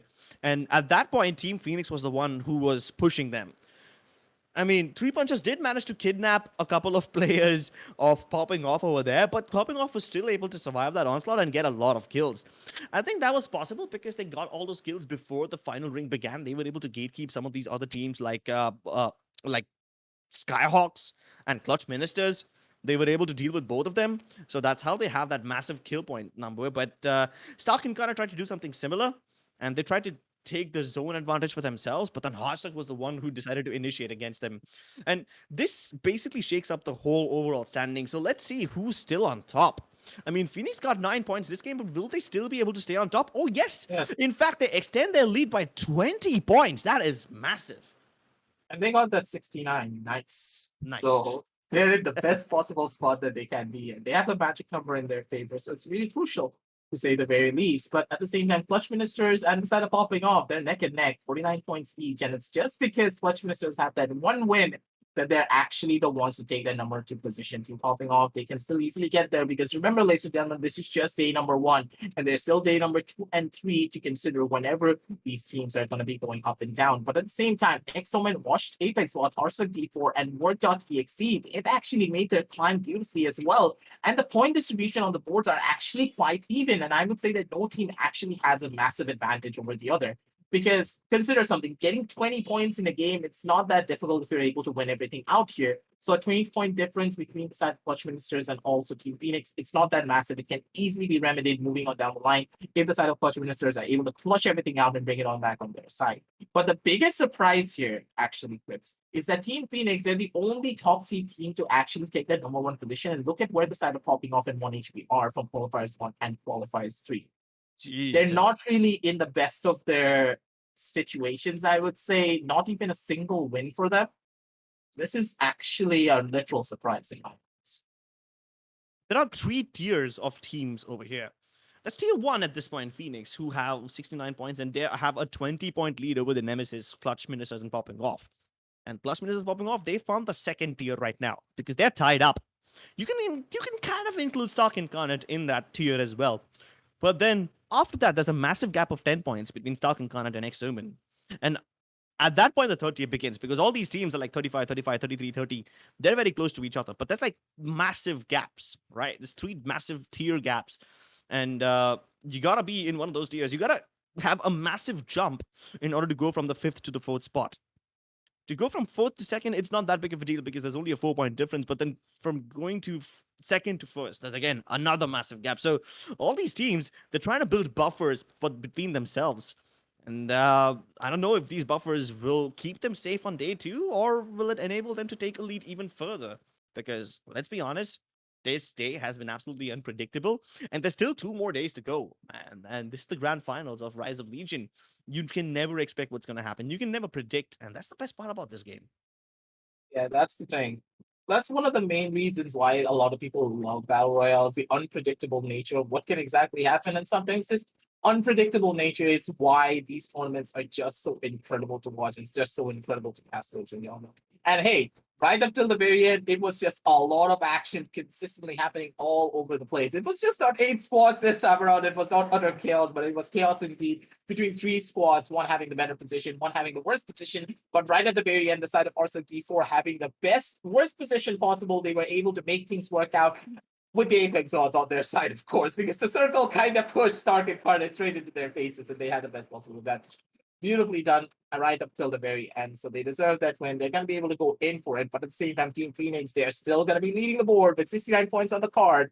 So they're going to be really happy as well in the way that they ended everything off for day number 1. But for now, ladies and gentlemen, that's all that we have for you for the Rise of Legion. For day number 1, but don't forget, we still have day number 2 and 3 on the cards. But before we do sign everything off, make sure to check out the links down below in the description because you need to support our sponsors just a little bit. Like, come on, guys. Do you see all of the jazz on your screen? It would not be possible if it wasn't for Lenovo and Intel. And remember, they also have a lot of powerful processors in their laptops, so make sure to pick one up for yourself. If you want to play like the pros right here and right now that you have seen here, and if you want to perform in your next Apex tournament that we're going to be holding soon enough. But for now, it's going to be your boy Aggressive Join Back Trips signing on off, and we're going to be back with you real soon tomorrow with the Rise of Legion Apex Legend tournament presented by Lenovo and Intel, and we'll catch you soon.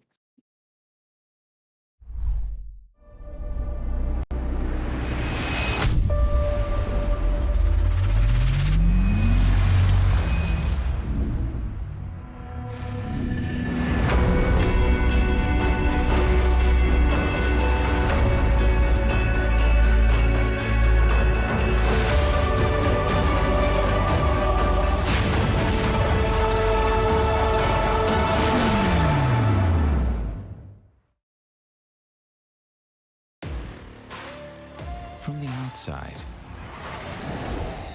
who would know what lies beneath?